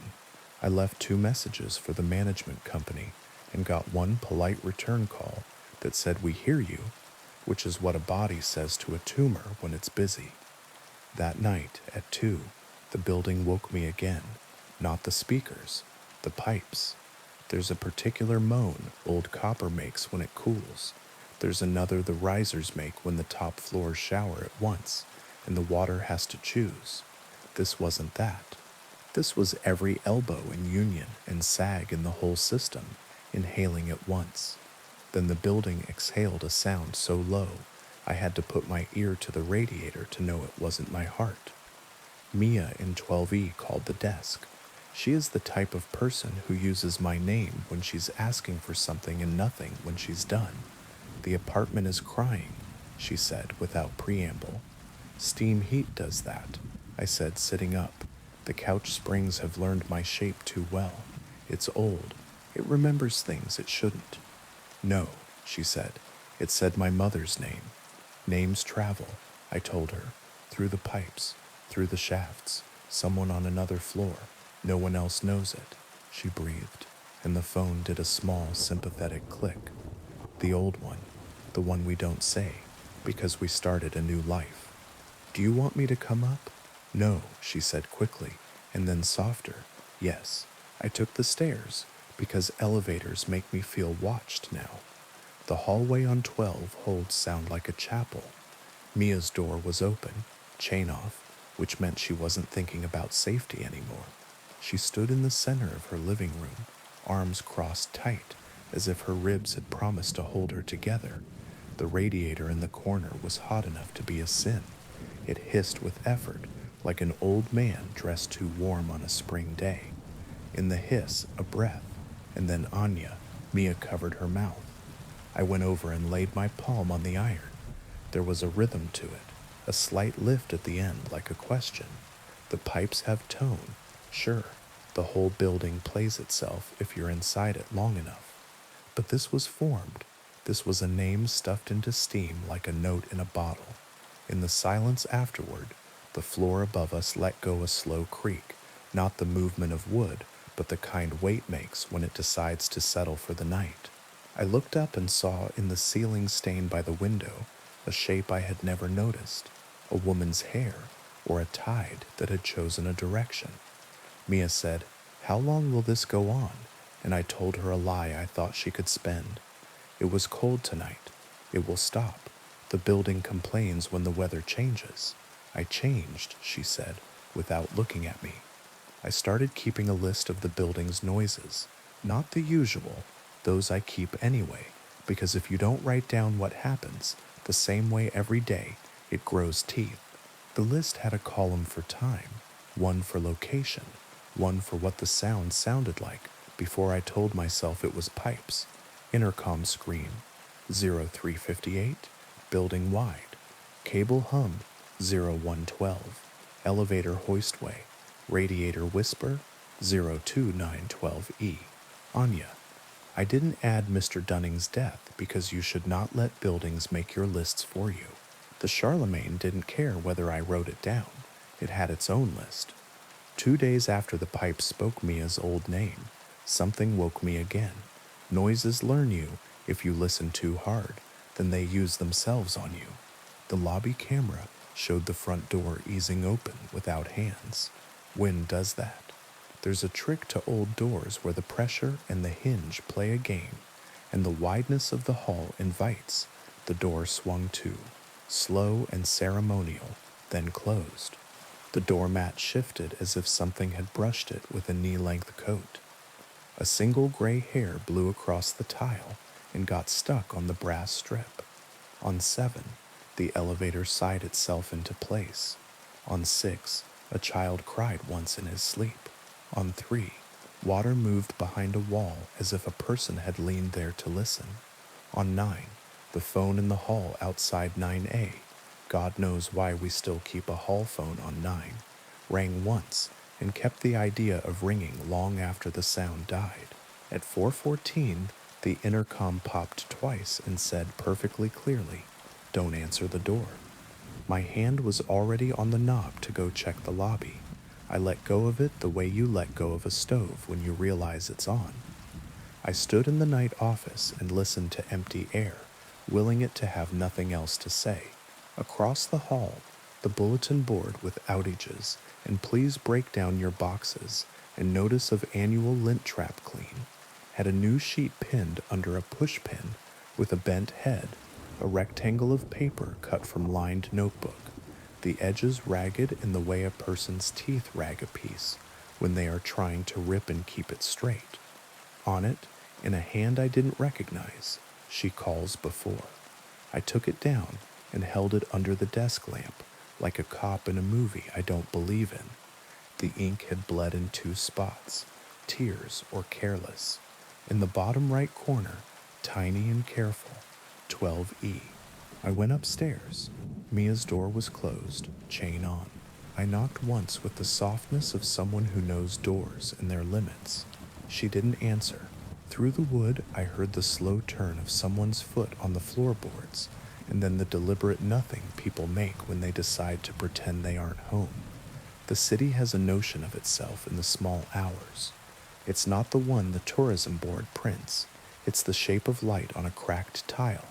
It's the sound of a bus kneeling for a person who changes their mind. It's the man in the vestibule across the street who always reads the sports page first, even if the headline is about a war. The Charlemagne learned that shape and started wearing it. The list grew. 013, stairwell B, 3rd floor landing, whispers between banister and wall, tell her, then noise from the pipe. 0158, intercom selective, 6F only, baby monitor static, no baby in building in 6. 0247, basement, laundry drain, echo of wind where no wind should be, rattle of the sealed door, 30 seconds later. 0322 7F, vacant, radio station from nowhere, the old big band hour cut mid-chorus. 0359 building wide, pressure drop, lungs of the building breath in, intercom coughs but does not speak. I asked the daytime super to listen to the recordings. Old concrete, he said. It holds the old station broadcasts. We did this in '04 when the Riverlight building started singing Patsy Cline into the water heater. Don't get poetic. I called my mother because mothers are the saints of dumb calls. Have you ever heard of a banshee? I asked, not because I believe in the old country we never lived in, but because naming is a tool, except not one that wails outside a cottage door, one that uses what's available. Every building, my mother said, pragmatically, has a widow. That's the person who knows where the sound comes from. Find her and bring her a chair. What if the widow isn't a person? I asked. She still needs a chair, my mother said, and hung up to make soup for people who refused to ask. I carried a chair to the basement and set it near the drain, far enough that it wouldn't get wet if the old steam trap spit, close enough that the rattling door could see it if seeing happened in the dark. I sat. I told the room the names of tools the way I say them to apprentices. Here is a strap wrench. Here is a length of pipe. Here is the hammer you do not call a hammer because words make habits and habits make slips. After a long time, the rattle softened, and someone I couldn't see took a breath that made the dust lift off the chair as if a hand had brushed it. Mrs. Dunning, I said, because the building had started using the names of our dead, and I wanted to offer back a name that made sense. You don't have to stay. The drain sighed and resumed being a circle cut in concrete. The third week, Mia left 12E. She didn't tell me. People don't. When they fear I'll talk them out of it or into it. The moving truck showed, and I stood by the door holding the pad to keep it from slamming, because the door slams when it thinks you're making a mistake. She came down last with a duffel and the notebook paper sign that said "Esh-E calls" before folded into a small, dense square. She didn't look at me. I didn't make her. The elevator insisted on stopping 2 inches low. She stepped over it without swearing, which told me how tired she was. 2 nights later, 12E phoned the desk. I answered, not thinking. The line carried wind from far away, the specific sound of a stairwell when no one is in it, a breath. My name, spoken like a person practicing what a mouth could do. Arriving, the intercom said behind me. Who is this? I asked, which is the wrong question when calling has already chosen you. The line clicked and left the idea of being open. In 12E, the hallway light flickered twice. Slow, a shadow passed across the door like a person deciding not to knock. At 0302, someone pounded on 10A hard enough to clock the jam. I got there sweating and half-booted, keys in my hand as if they were more than shaped metal. Mr. Trone cracked the door and looked at me like it had done him a private wrong. Who? I asked. A woman with hair all the way down, he said, pantomiming with a hand to his scalp. She did not ask to be let in. She told me to open. What did she tell you? She told me, he said carefully, that she had come to tell me a thing I already knew. He looked over his shoulder into the dark. I did not let her. On the monitor for the front door, long hair blurred across the glass. The doormat lifted and settled. The door swung, then settled again. The elevator hardware on the roof made one emphatic clank like a cymbal. The call sheet in my pocket had Mr. Tromun's name, circled from the afternoon, when he told me he had an appointment Tuesday. Oncology, joking voice, eyes like someone reading a recipe, and not for cookies. I wrote in the log, because writing is a way to stay polite when you're talking to death. 0302, knock 10A. Did not open. That morning, Mr. Who's sister rang the bell and walked in like a person who belongs. She had on new shoes, and the kind of coat people keep for a wedding or a final appointment.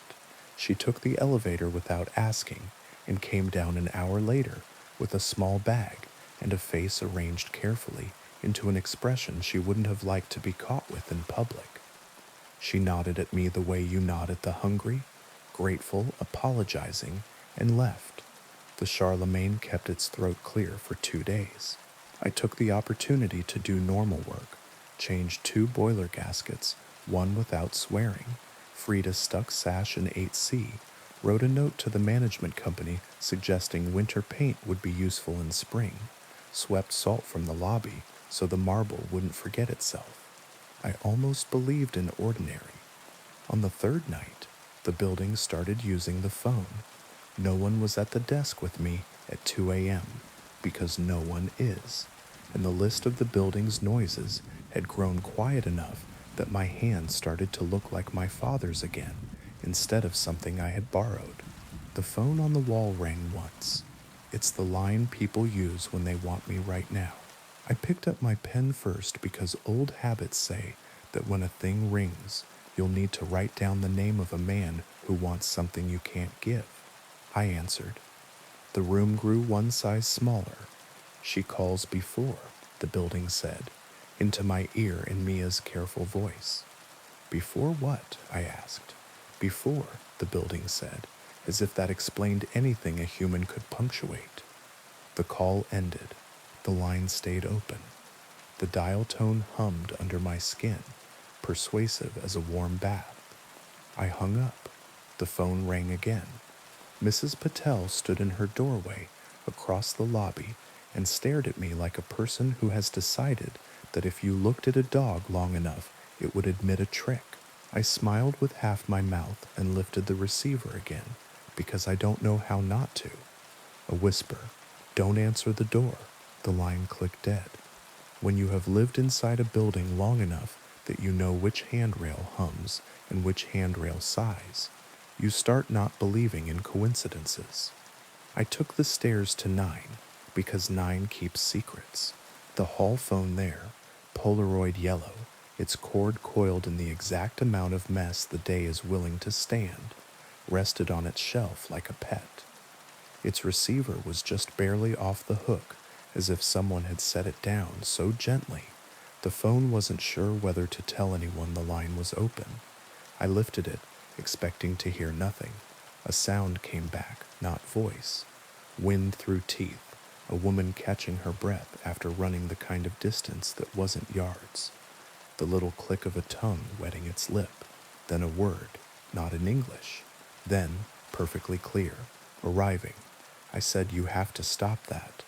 The line laughed once in a way I wouldn't call unkind, and gave me a dial tone.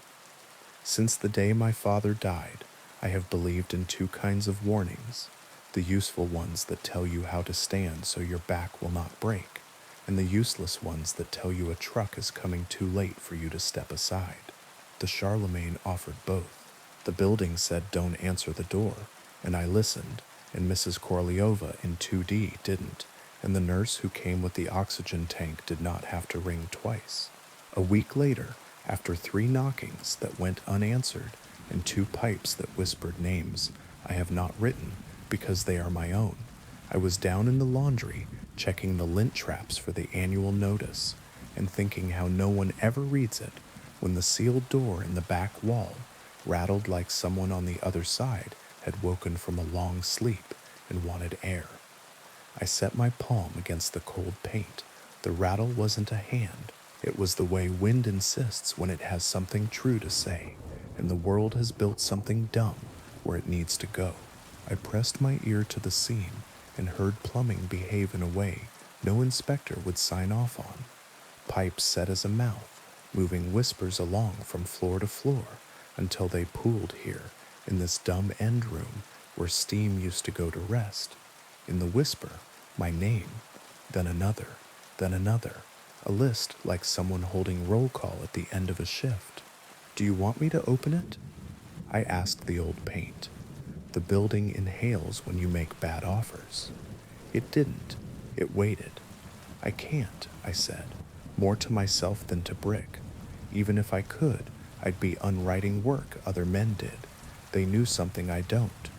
The door rattled again, less angry, more irritated, like a woman who has told you politely twice and is now wasting both of your time.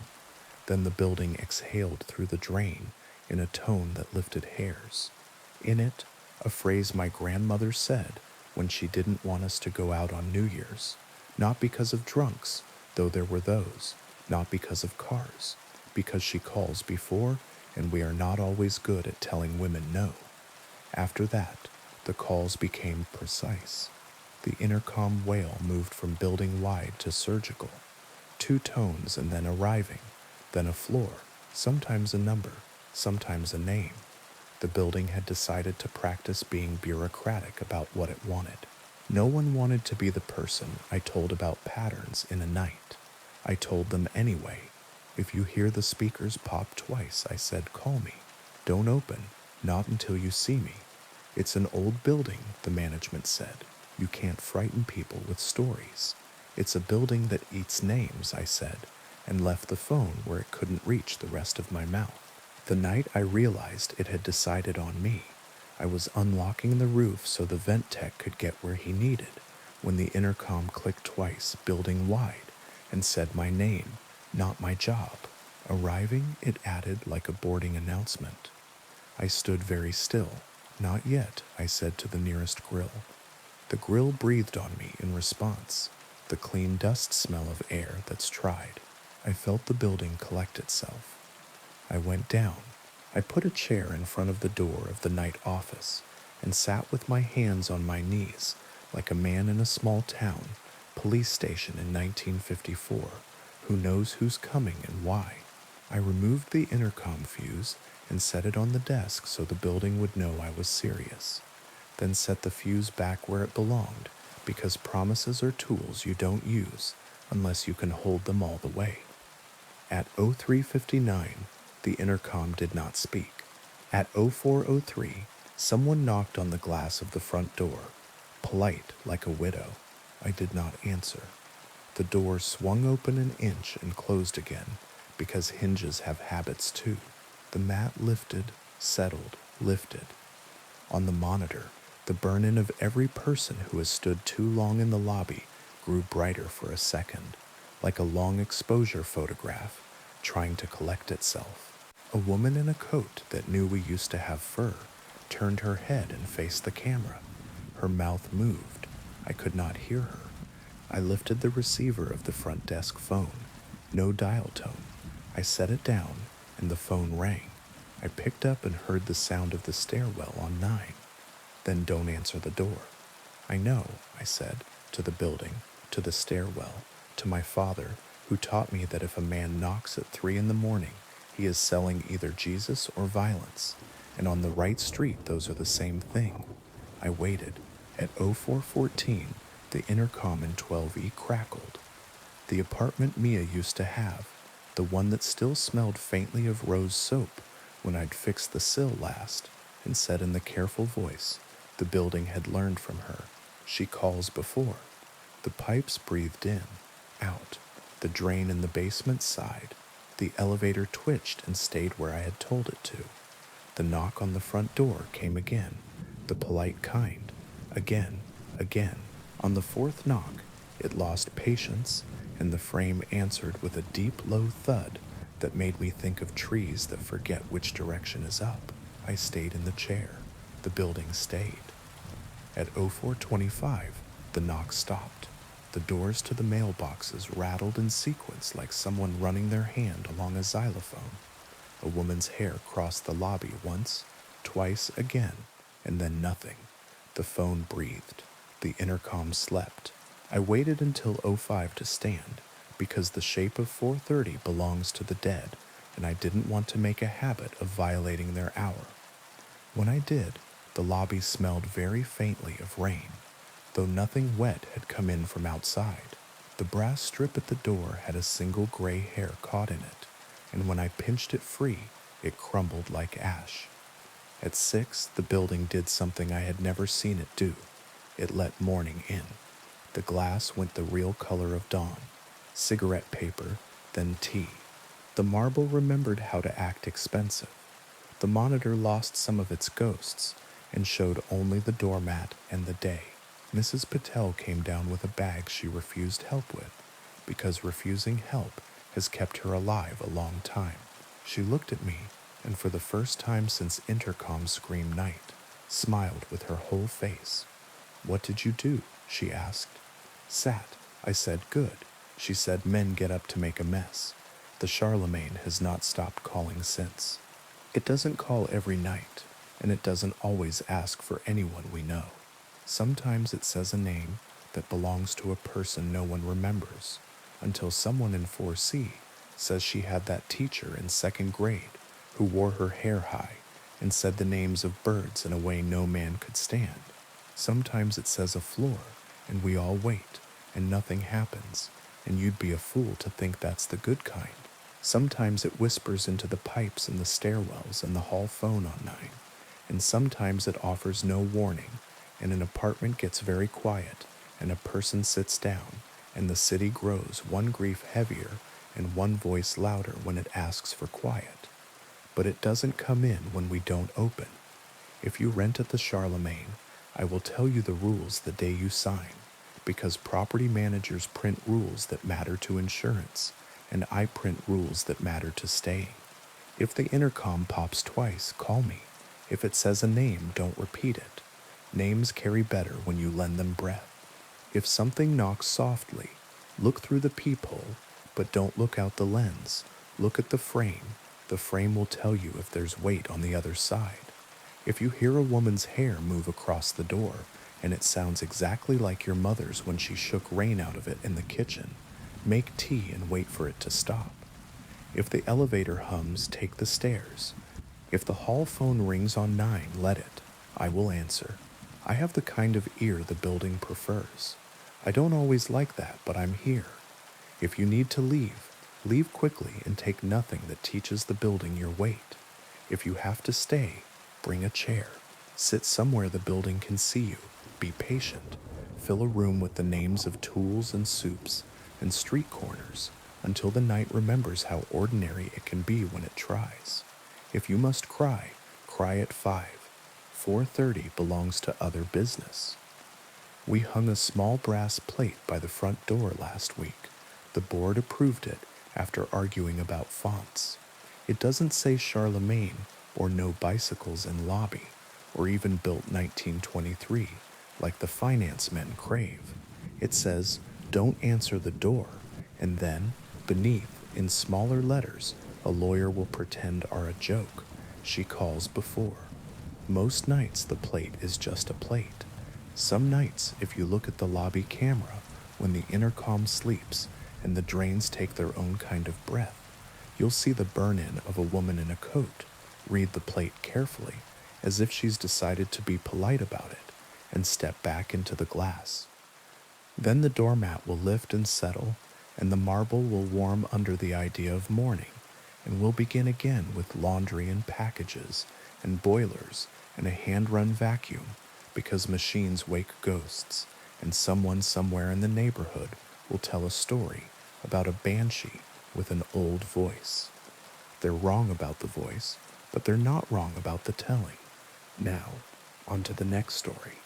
The trouble didn't start when the hospital closed. It started when we pretended it was gone. Ashford sat on its hill like a red brick scab the town couldn't stop picking.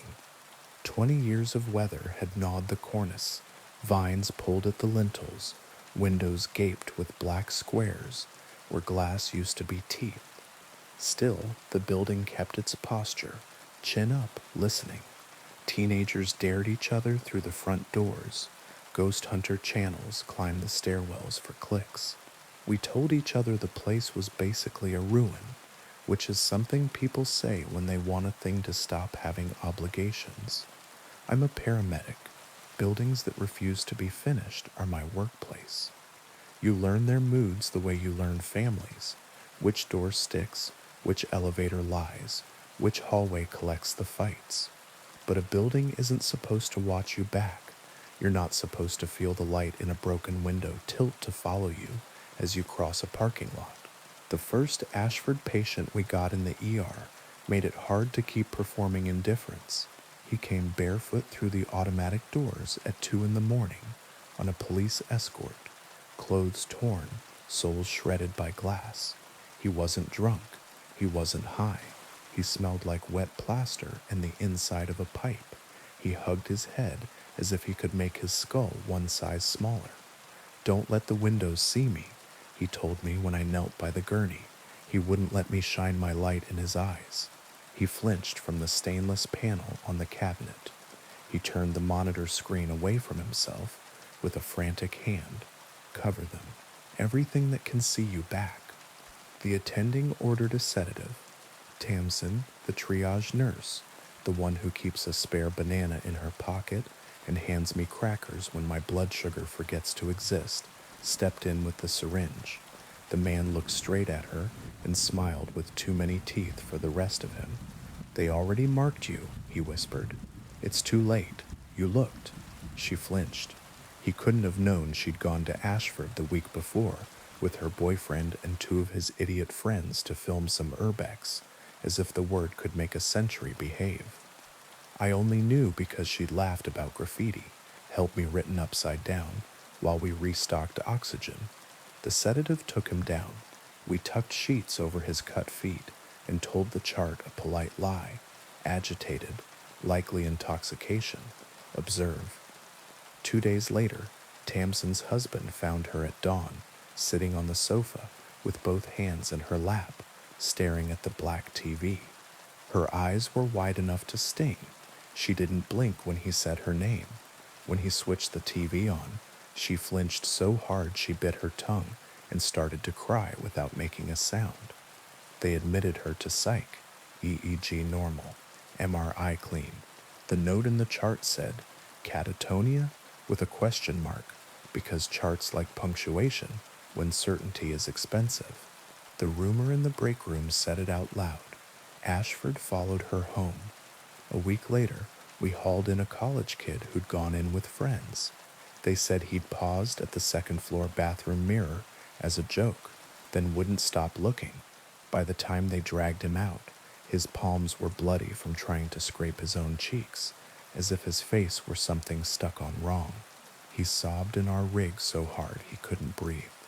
I bagged him gently and murmured like you do to a panicked horse. He choked out. He smiled first. I tried not to. It made me.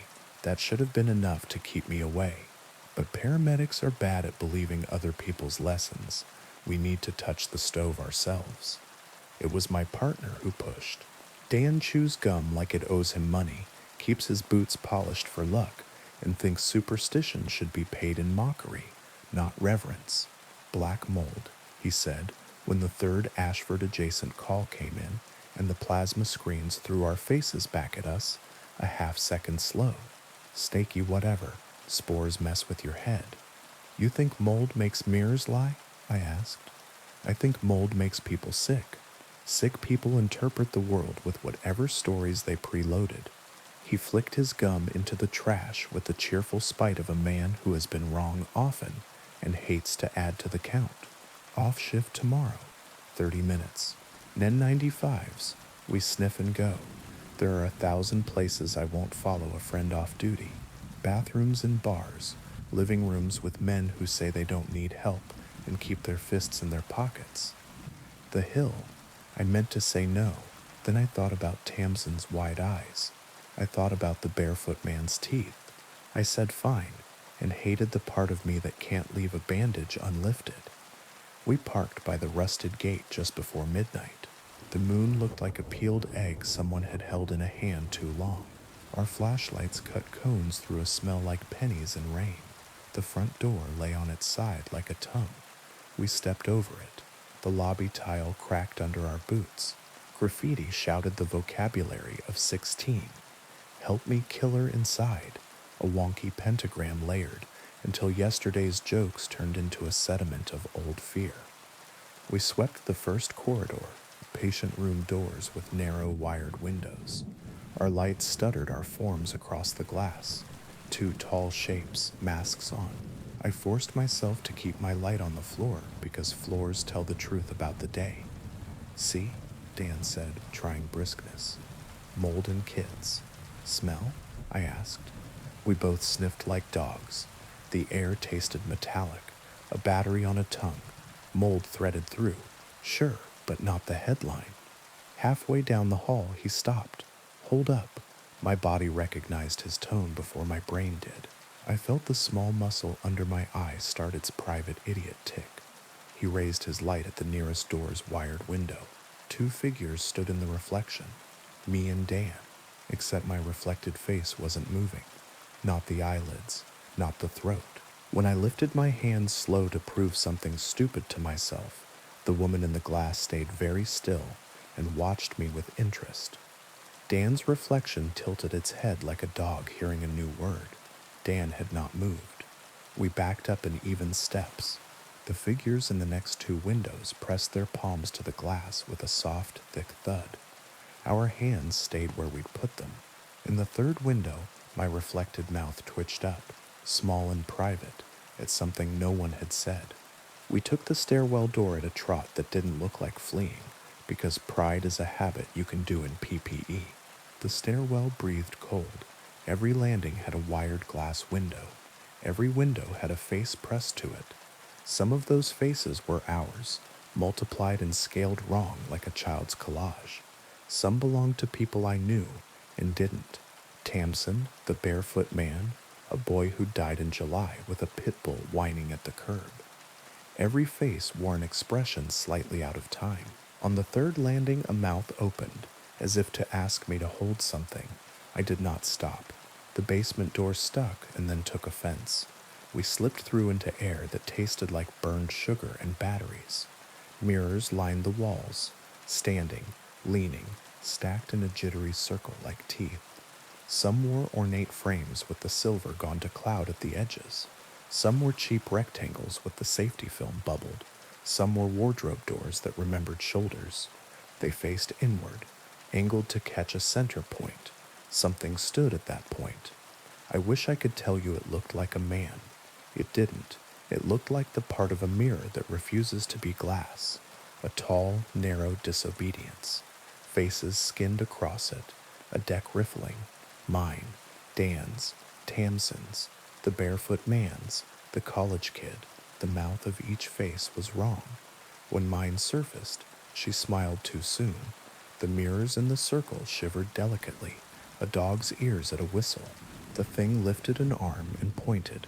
Its arm didn't have joints. It simply bent. We ran.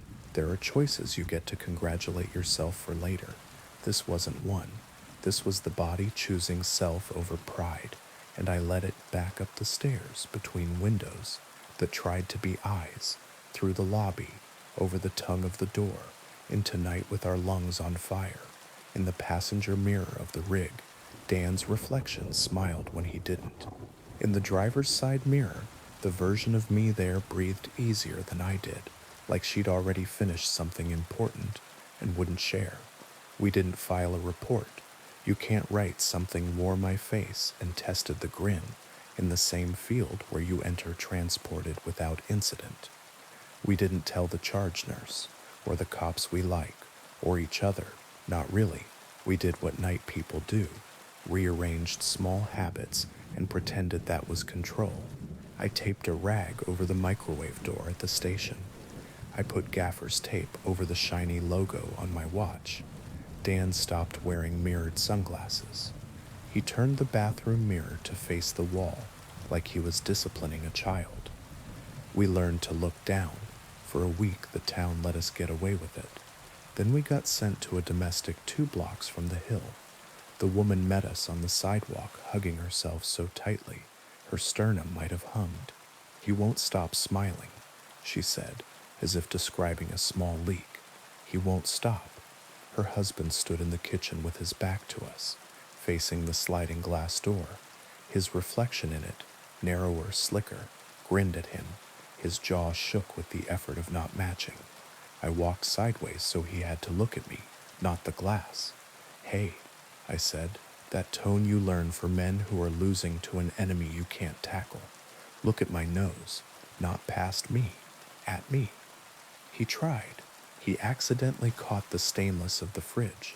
He smiled so hard I thought his lips would rip. We covered the door with a blanket on our way out.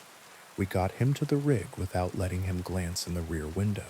We buckled him and breathed with him until his body remembered the trick, the way a drowned man remembers swimming. He calmed. My hand shook only afterward, when I had no more job to do. That night, because apparently I don't like myself, I drove past Ashford with the windows up and the radio off. Air from the hill tasted like pennies and old rain. The black windows shone like eyes that had learned not to blink. I parked at the bottom of the fence line and looked straight at the ground and still somehow knew the front door lay on its side, with its hinges still trying to finish their last argument. Back home at 3, my bathroom sink turned on by itself to a thread. In the mirror above it, condensation bloomed, where a face would be if I stood there. Letters followed, traced by a finger from the other side. Don't let the windows see me. The apostrophe was missing, like a small politeness left out in a hurry. I turned the tap off so slowly the mirror didn't think I was refusing. I hung a towel over it and slept badly on top of the covers. For 6 days we stayed polite, and the town walked past the hill with its eyes on its shoes. Then Dan texted me a photo of his bathroom mirror, papered over with brown packing tape. Good, I replied, and meant it. He sent a second photo. The paper had puffed inward like something behind it had exhaled. He wrote, "Ha." I wrote back a list. No joking. Keep lights off after midnight. Don't stand where screens can catch you. And he sent only K. He was late the next morning. He never texts when he's actually in trouble. He only texts jokes. I went to his building and knocked the rhythm that means, "Hey, it's me." He opened the door on the chain. He looked present and not. He asked, "Do I look weird?" Like a child asking if a lie shows. "You look like a man who needs coffee," I said. He smiled by accident. The brass of the door kept the smile like a smear. I unhooked the chain without asking and went straight to the bathroom.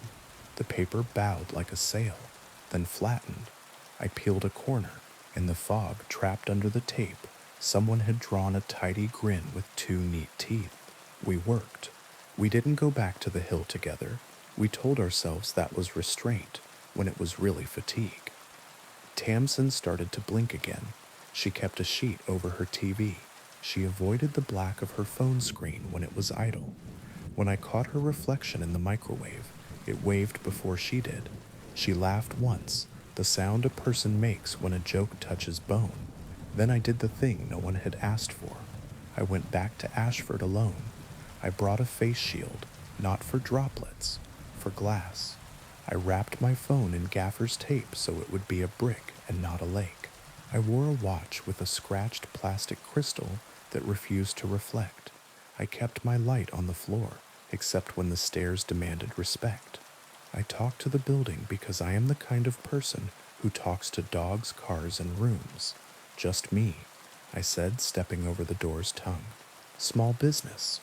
The stairwell windows were empty. That was worse somehow.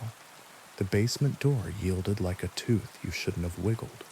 Down there the circle remained, but with a gap in the far wall where mirrors had been. Someone had moved them. Where? Who sells old mirrors by the pound? Why did the thought of them standing in somebody's antique booth make my stomach go hard? The center held the tall wrongness. Faces slid across it like cards.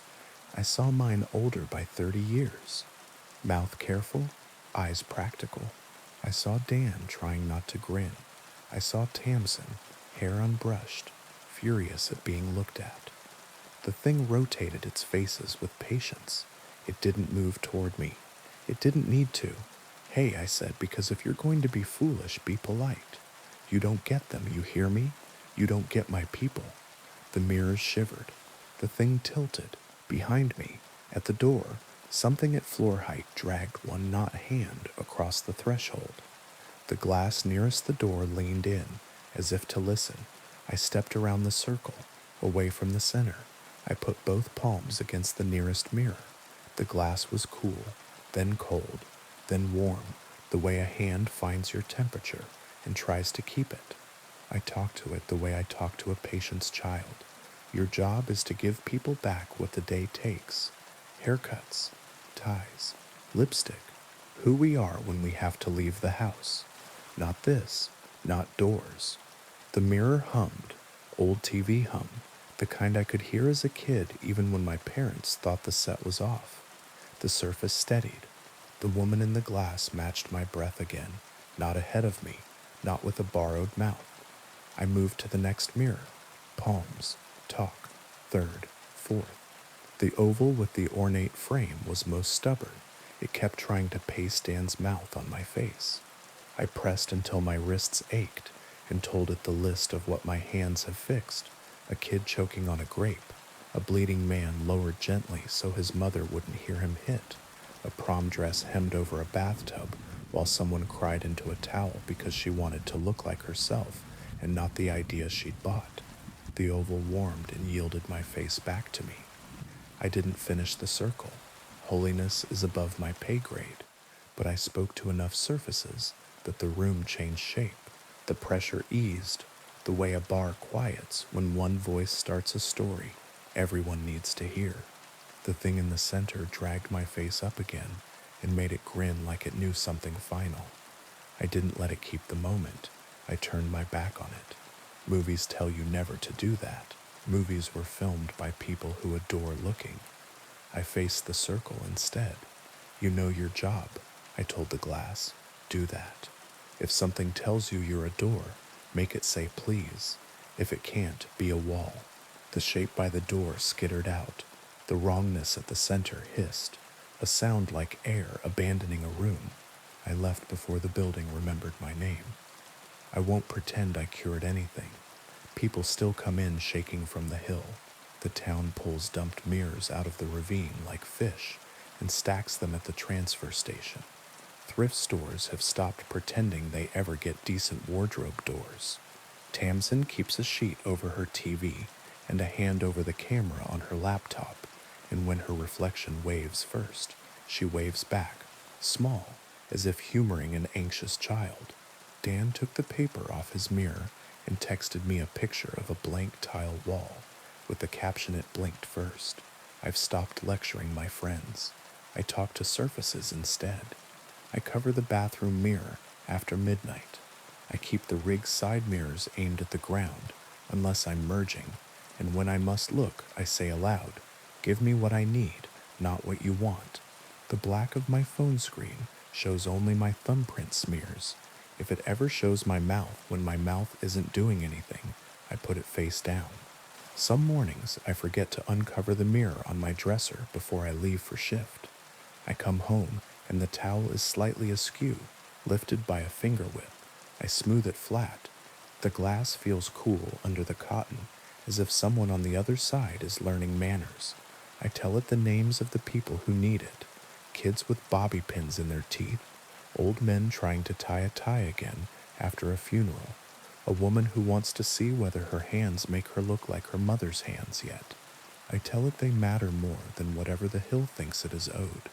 When night presses its mouth to the window and asks for a smile, I let it fog the glass. The fog outlines an oval. I don't trace it. I stand there with my hands open, and when the fog clears and the glass remembers the streetlight and the opposite brick and my face, I say good, because sometimes approval is the only prayer that does any work. If you ask me whether Ashford is haunted, I'll say it's habitual. The town looked at the hill for too long, and the hill learned to look back. Mirrors are obedient. They were happy to help. The trick isn't to destroy them, it's to give them better instructions. We still carry people out who can't stop smiling. We still cover sliding doors with blankets on our way past. We still breathe with men until their chests remember to lift by themselves. On a good night, you can watch someone glance at a black surface and then decide not to, and that tiny act of refusal feels like a hinge choosing to stay a hinge. On a bad night, I wake, and the bathroom sink is running again, a slender thread like a vein. The towel over the mirror has slipped. In the corner of the damp glass, two careful teeth appear in a neat little grin. I wipe them away with the side of my hand and go back to bed. In the morning, the glass shows me as I am, sleep-creased, competent, uninteresting, alive. I run a thumb along the line of my jaw in the reflection, and the woman there matches me, on time without expectation.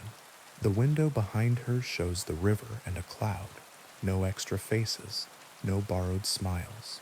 If the hill wants more than that, it can wait for another town to forget a building. We're busy. We have real people to look after. Now, on to the next story. I didn't notice the missing mirrors until I'd been in the apartment a week. Sublets in this city come like hasty apologies. Too quick, a little insulting, and you take them anyway because you need them. A friend of a friend needed 3 months overseas, and I needed a place where my ex wouldn't know to knock.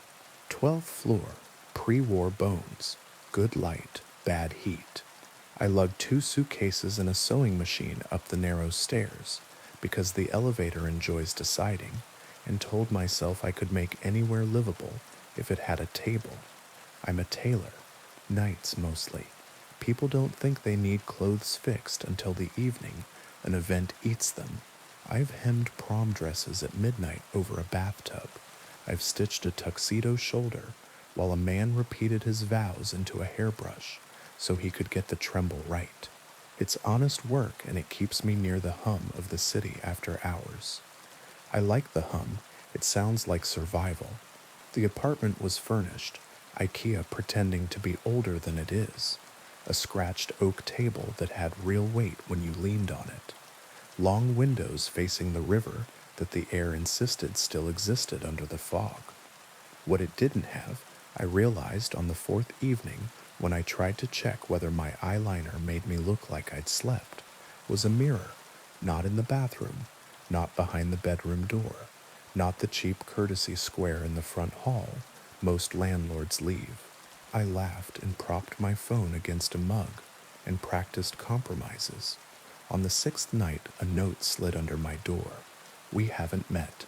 Midnight fittings at Nocturne, if you still do house calls. Cash Nocturne was one of those clubs that look like wealth leaned against a wall and decided to take up smoking. Black door, silent doorman, the name in script you had to already know how to read.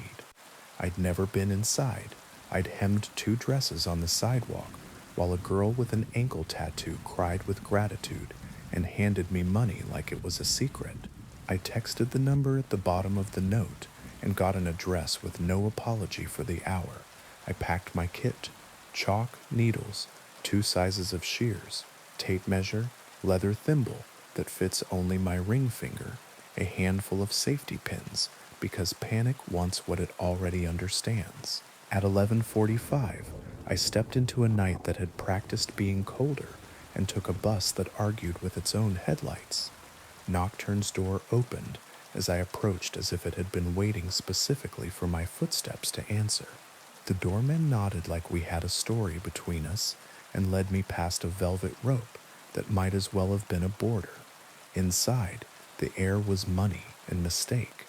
The bar lights were low enough to keep people beautiful. The mirrors behind the bottles had been replaced by black glass.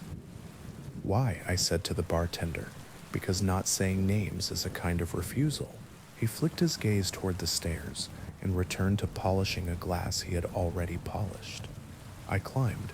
The upstairs rooms sat like ideas about privacy, curtains instead of doors, sofas that had seen restraint, a hallway runner that pretended it had never met a heel. At the end, a room with a closed door and taped on it neatly a strip of card that read "Why." I knocked. "Enter," a voice said. Not loud, not theatrical, tired, and better at hiding it than most. Why was a woman in a black dress that had been stitched by someone who thought seams should be felt. Pale, not the anemic kind, more the expensive sort, like paper made from linen, hair too dark to be natural at her age, but no lines around her mouth to tell you the age. She held herself like a person who has practiced not needing chairs. "The straps," she said, gesturing without looking at herself. "They fall. My tailor is indisposed." "I'm your tailor," I said, "because if you save people from embarrassment at midnight, they belong to you a little." "Tonight," she said. I measured. She stood still with a patience I don't get from most human beings. Skin cool, under the tape measure, perfume like old rain. When I pricked my finger and swore softly, everyone swears, but I apologize for it. Her eyes flicked to the dot of blood like a cat noticing a laser pointer. I put my finger in my mouth the way a child learns to. She smiled not with kindness and glanced away. Do you always work at night? She asked while I pinned. Nights are when people figure out the fit was hope and not measurement. Ah, she said, clothes and lives, both. When I finished, she handed me twice what we'd agreed. Tonight again, she said, neither question nor command, and I said, against the part of my better sense that lives in my hands, text me. She didn't. She sent another card under my door. The handwriting was printed, careful, the sort a schoolteacher drills into children who want to grow messy. The second note asked for shortening a coat. The third asked for the impossible, add fabric to a vintage dress. I told her vintage is never truly vintage. Anything that survived did so because it learned to stretch. She laughed without sound and poured me a drink I pretended to sip. When the club closed, she walked me out. It was nearly dawn. Nocturne's door pushed me into a street gray enough to erase faces. The doorman was gone. The light above the door had been blackened from the inside. The city in early morning reminded me of my ex's apartment after the last box leaves, edges and dust. Do you live nearby?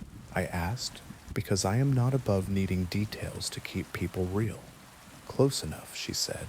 The hand she lifted to tuck her hair back underlined the presence of veins. The blue there glowed slightly, or maybe the streetlight insisted on finding something to illuminate. You're good, she added. You don't waste movement.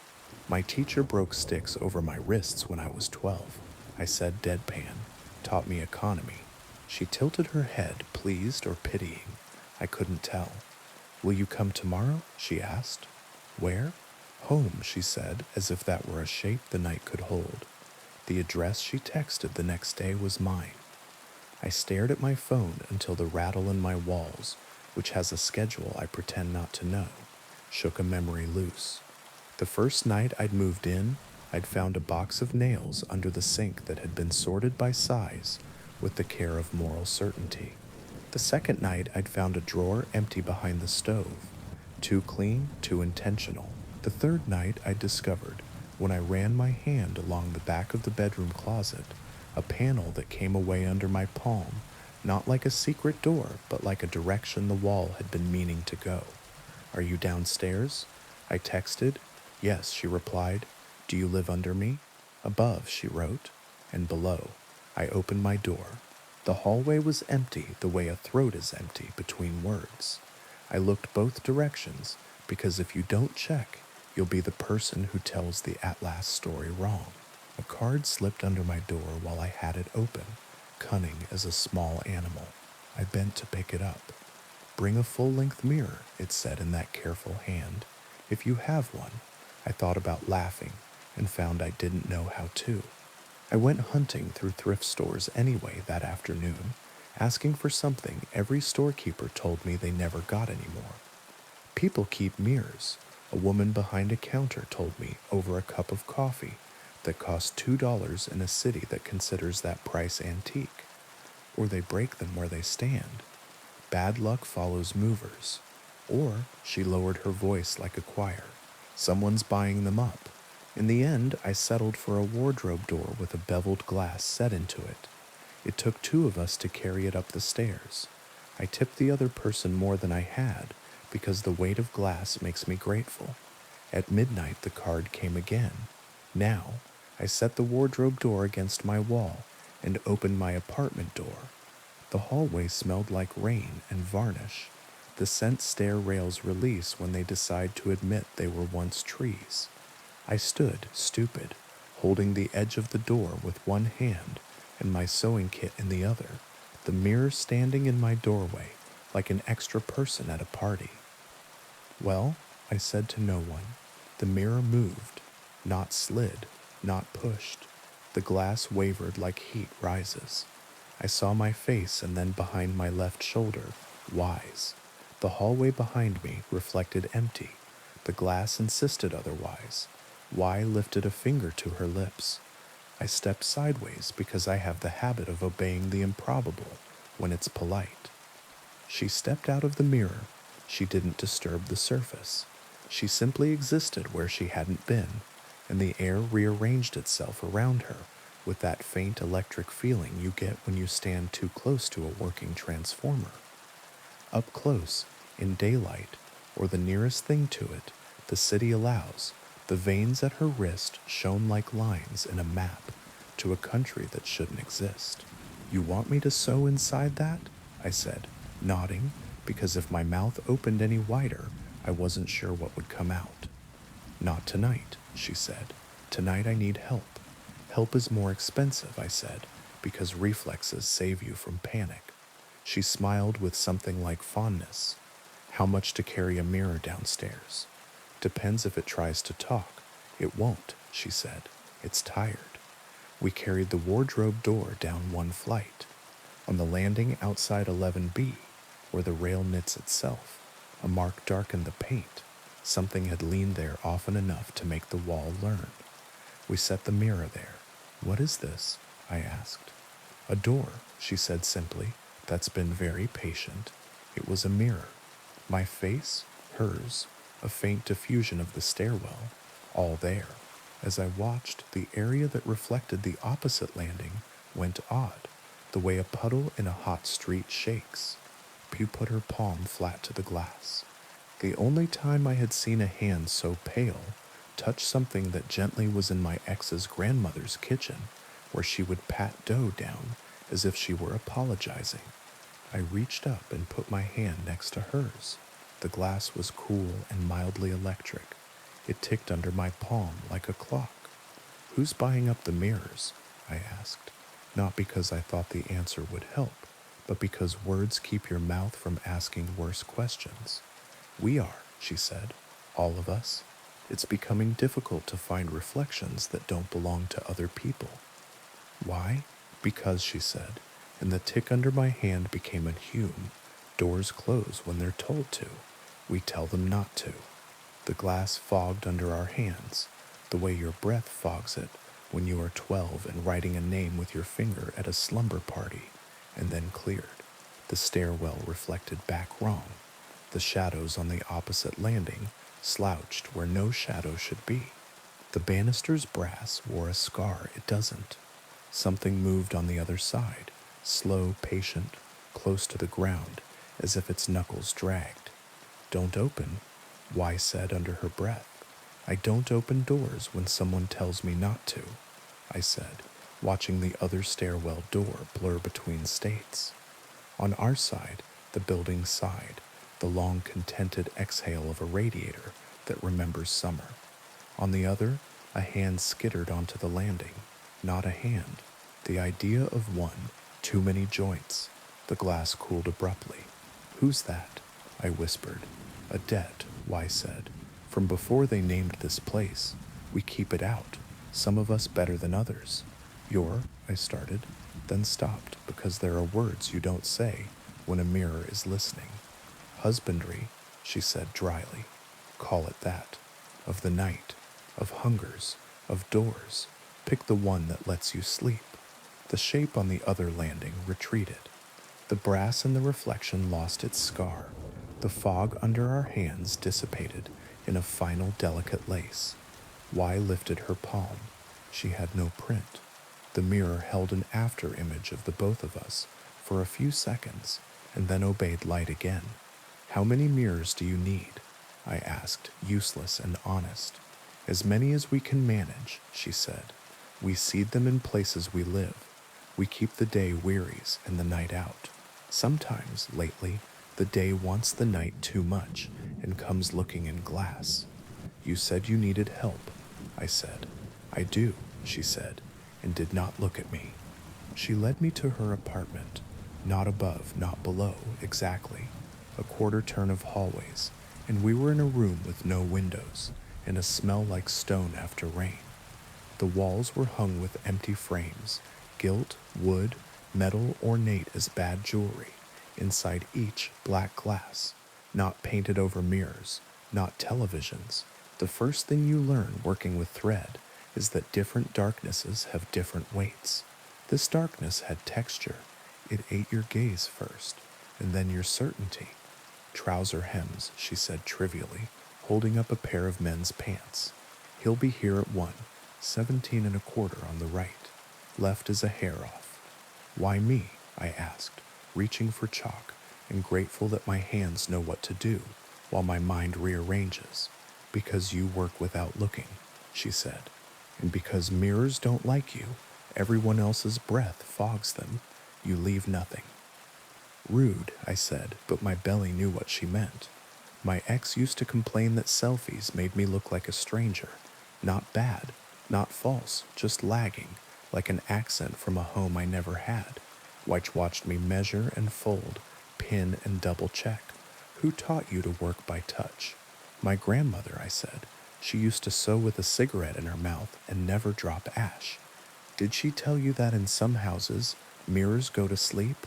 She told me in some houses, they dream. He arrived at 0106, not a he I would have expected, not a banker or a bully or a man with a day job that wants to be knight.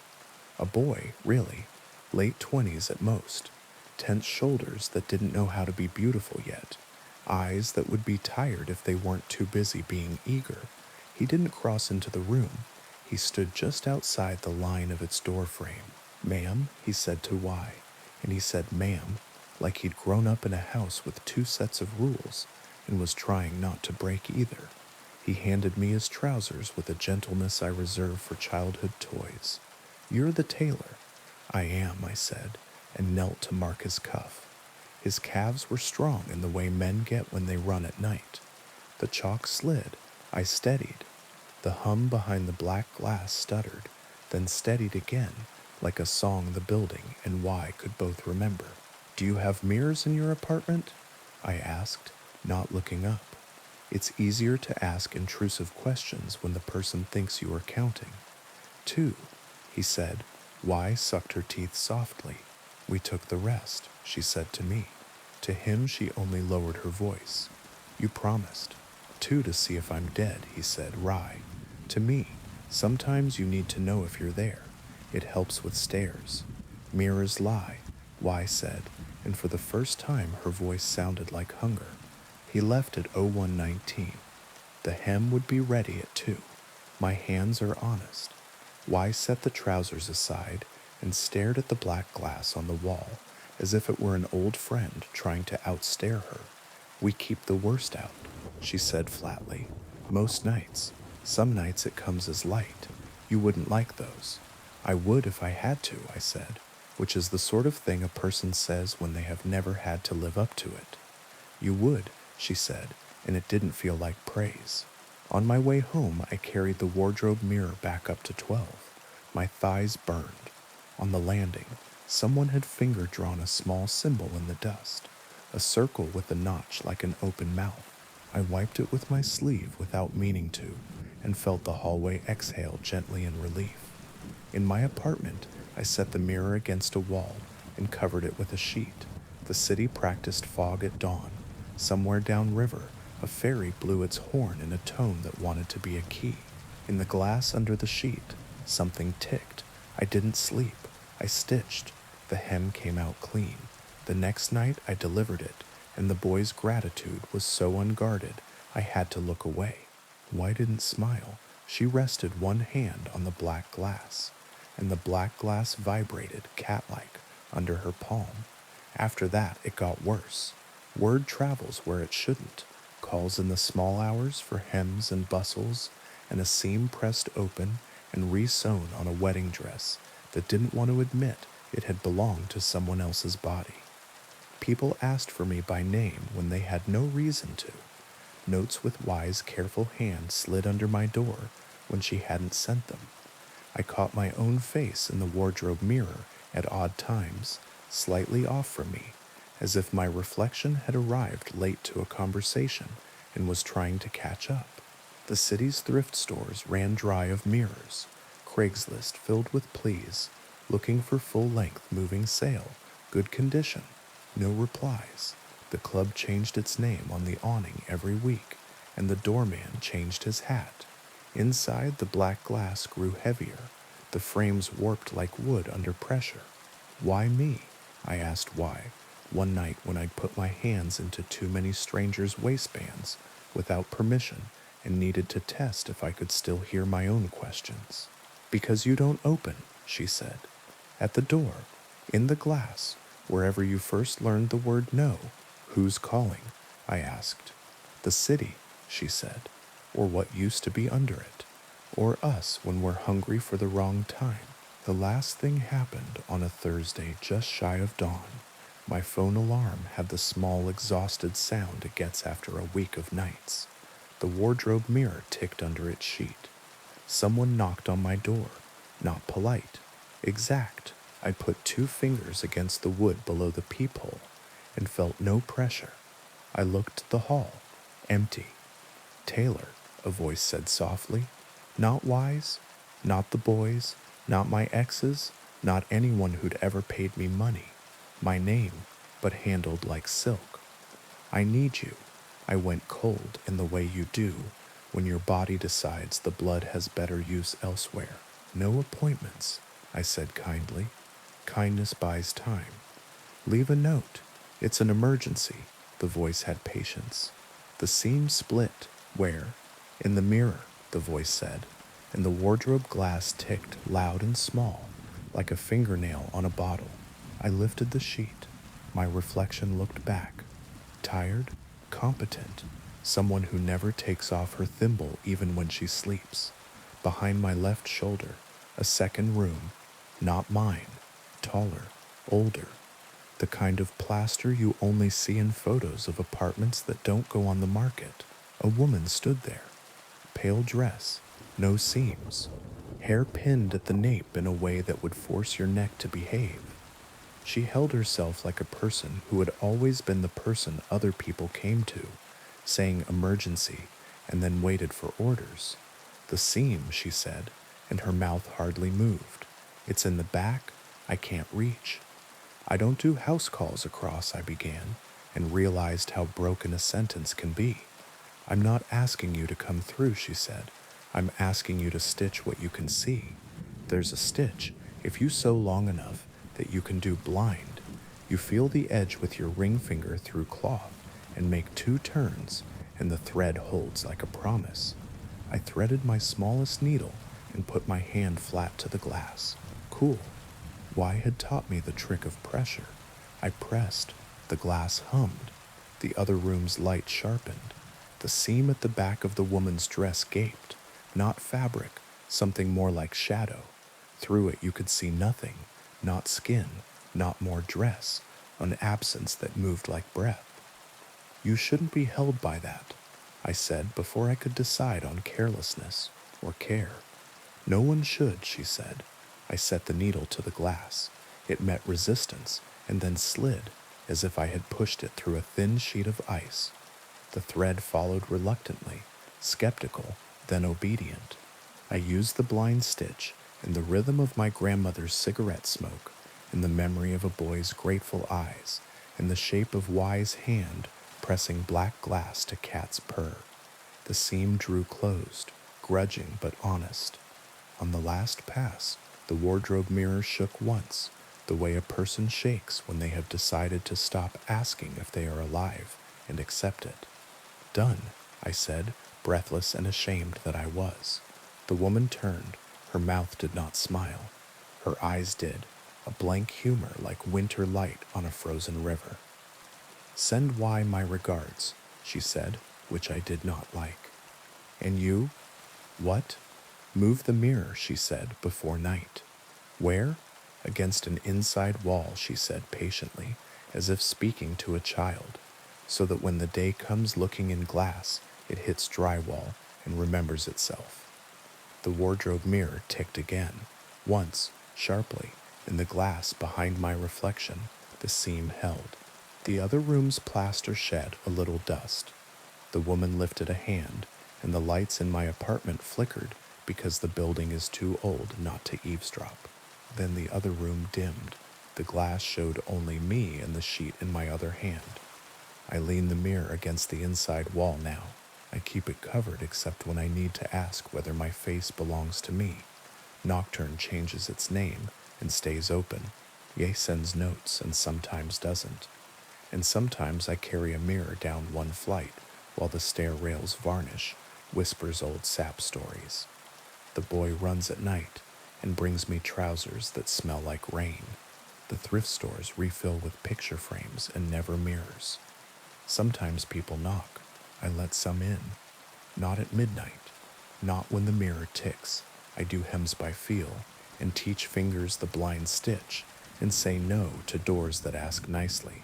And when the city breathes onto the glass with the hunger of morning and asks if it can come in brighter than night ever is, the wardrobe mirror stays against the inside wall, stubborn as a good seam. I put my hand flat to its covered face until the ticking eases, and the room I live in, rented, narrow, real, remembers to reflect only what it can hold. Now, on to the next story. They warned me not to take Harlow's Bend after midnight. Every town has a road like it, the shortcut you only admit you use in daylight, the strip of cracked asphalt that feels too narrow for two cars, even though it's striped for them, the kind of place headlights never quite reach far enough. Harlow's Bend was ours. It cut through a stand of oak that had learned to lean, past a ravine that swallowed tires when the shoulder gave, across a creek that had a way of flooding only in the dark. You could make it from my sister's place on the North Ridge to my apartment on Oak and Riverside in 15 minutes on the highway, or in 9 if you shaved the curve, skipped the town lamps, and trusted your brakes. I trusted my brakes. I had trusted them for years. It was the rest of the car, me, that had started to feel suspect. I left my sister's later than I meant to. We'd been in the attic again, sorting through what our mother left, a veil sealed in a zip bag that had gone the color of tea, photo albums with paper corners losing their glue, a music box that had never once wound without squealing like it was objecting to being asked to remember. We found our father's army jacket and a letter he never sent.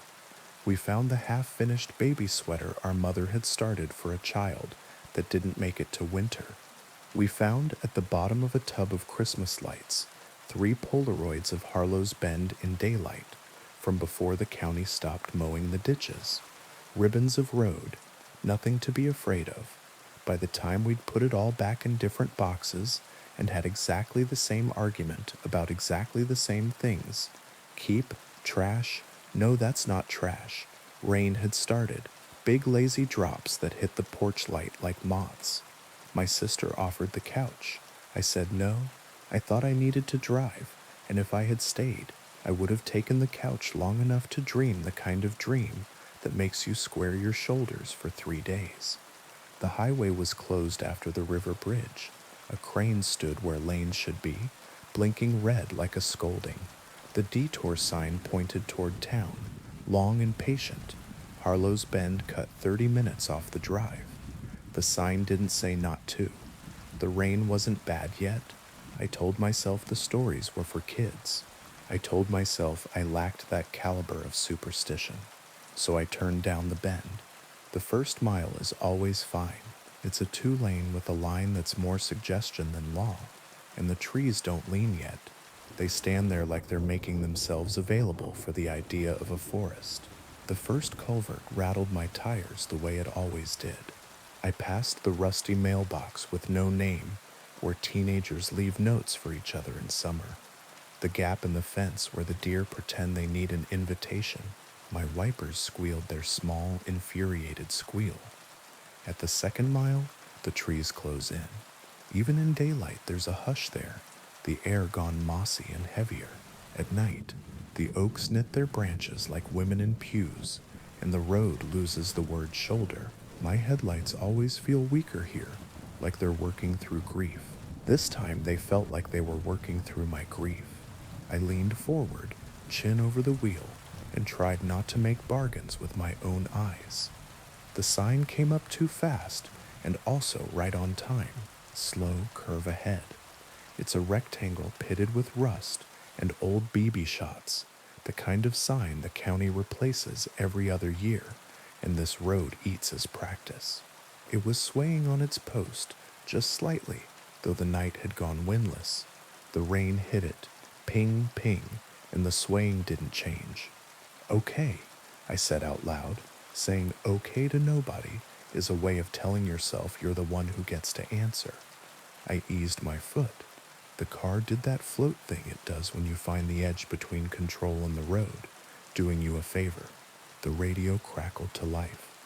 I hadn't turned it on. Static bleached the air, then cleared like someone lifting a bowl off a candle. Under it, a voice, not a station, not a song, a voice in the register of a person trying not to panic. Don't stop, it whispered, shredded, no matter what you see. I thumbed the dial out of reflex. The needle didn't move, or it moved and the sound didn't change. The voice shivered up through the speakers, as if it was using my wire. Keep driving, it said.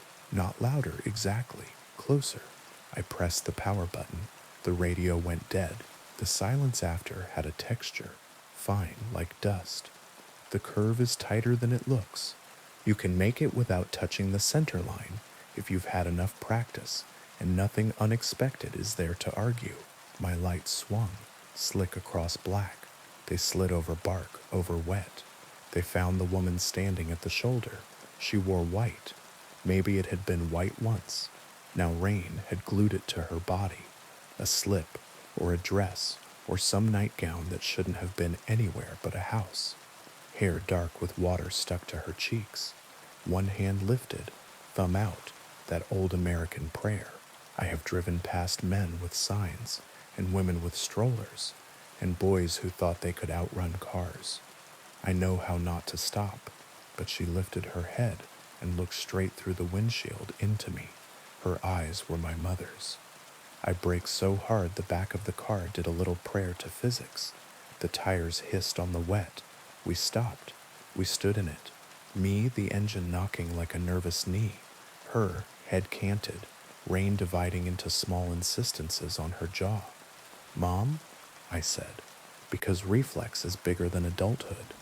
Her lips opened like she was learning how again. Please, she said, caught between breath and word. It's cold. Let me in. There's the part of your brain that remembers what 7 feels like. There's the part that has a stack of notices about this exact situation clipped and waiting in a drawer. It's not her, the adult told me, efficient. It's the road. You don't know that, a smaller voice said, sullen, and I hated it for sounding like me. I thumbed the lock. She slipped in like rain slips under doors. You swear you closed. The smell of her was rain, and something tinny I didn't want to identify. Her hands folded in her lap like she was waiting for a nurse to take her back. Up close she had my mother's face, and also not. The planes were right. The story underneath wasn't. Thank you, she said, and smiled, and the smile was almost right. Then I glanced in the rear view. A man sat in the back seat. I hadn't heard the door. I hadn't felt the shift of weight. He was just there, thin the way hungry can be elegant, a gray suit that didn't belong anywhere but a photograph, a grin that didn't have anything to do with a mouth. I jerked the wheel. The car swayed. Who are you? I asked the mirror. The woman didn't turn. She stared ahead through the fogging glass like a patient in a waiting room they keep too cold, the expression blank and effortful. The man leaned forward until his mouth was near my ear, and the cold of him went through the cotton of my shirt as if it had been waiting for that particular patch of skin. You shouldn't have stopped, he said, almost politely. Now it knows you. I floored the gas. The car fishtailed, caught itself, roared. The curve stretched, then collapsed. Trees became lines, and then noise. The woman didn't move. The man's laughter came from behind my face. The next sign came sooner than it should have. Same rust freckles, same tilt, slow curve ahead. I cursed and braked, and my car stopped in exactly the same place it had before, down to the way the hood dipped. She was there again. The woman, white gone transparent, thumb out, the wet shine of her face. I spun to the passenger seat. Empty. To the back. Empty. The radio hissed as if it had been breath the whole time. Don't stop, the voice said, faint enough for honesty. Don't stop again. I believed that. I believed it enough to hurt. I dropped the car into drive and went around wide. My light swept her face just enough for me to see she had stopped trying to look like my mother. She wore some other arrangement of bones now, something hungrier. Her mouth widened as if to take a mouthful of my car, and then she did what all animals do when you don't give them what they flatter themselves to be owed. She smiled like she'd be patient. The road kept looping. I don't mean I kept getting lost. Lost is when choices become stories, and every story fights for your mouth. This was a loop. I could have set my watch by it if my watch had not stopped at the moment the radio found a voice. Rain blurred the windshield. The speedometer found speeds I don't usually offer it, and every time the sign slid out of the trees like a repeat. Every time the bend made the shape of itself, and the shoulder offered the woman like a test nobody passes the first time. I drove past her 5 times. 6. On the 7th, she wasn't on the shoulder. She was in the middle of the road, hands at her sides like a girl waiting for a photo. I didn't stop. I didn't stop because I am capable of obedience when it is the only weapon left. I leaned on the horn, and my car's poor voice made the hollow sound like it was protesting a tax. I swerved around her, wide enough to spray the ditch, and for a full second we were window to window, and she tilted her head as if to memorize the angle of mine. I drove. The loop does not forgive, but it learns. By the 10th pass, there were more of them. A boy I'd sat next to in sophomore English, hair still blonde and likely forever now wet. My father sober and unhandsome, which is how he tried to be near the end. My first kiss, which felt like a cruelty because it reminded me of poor judgment that had not required supernatural assistance to acquire. They stood in the rain or sat on the guardrail that hasn't guarded anything since the year they paved the road and forgot to pave sense into it. They raised thumbs. They kept their smiles gentle until you got just close enough to see how they were welded on. The radio was not a voice now. It had turned into voices. They overlapped the way people on party lines used to. A murmur of advice that would have been easier to ignore if any of it had been unkind. Keep going. This part ends. Don't give under the name. One voice came through clearer when I passed the sign.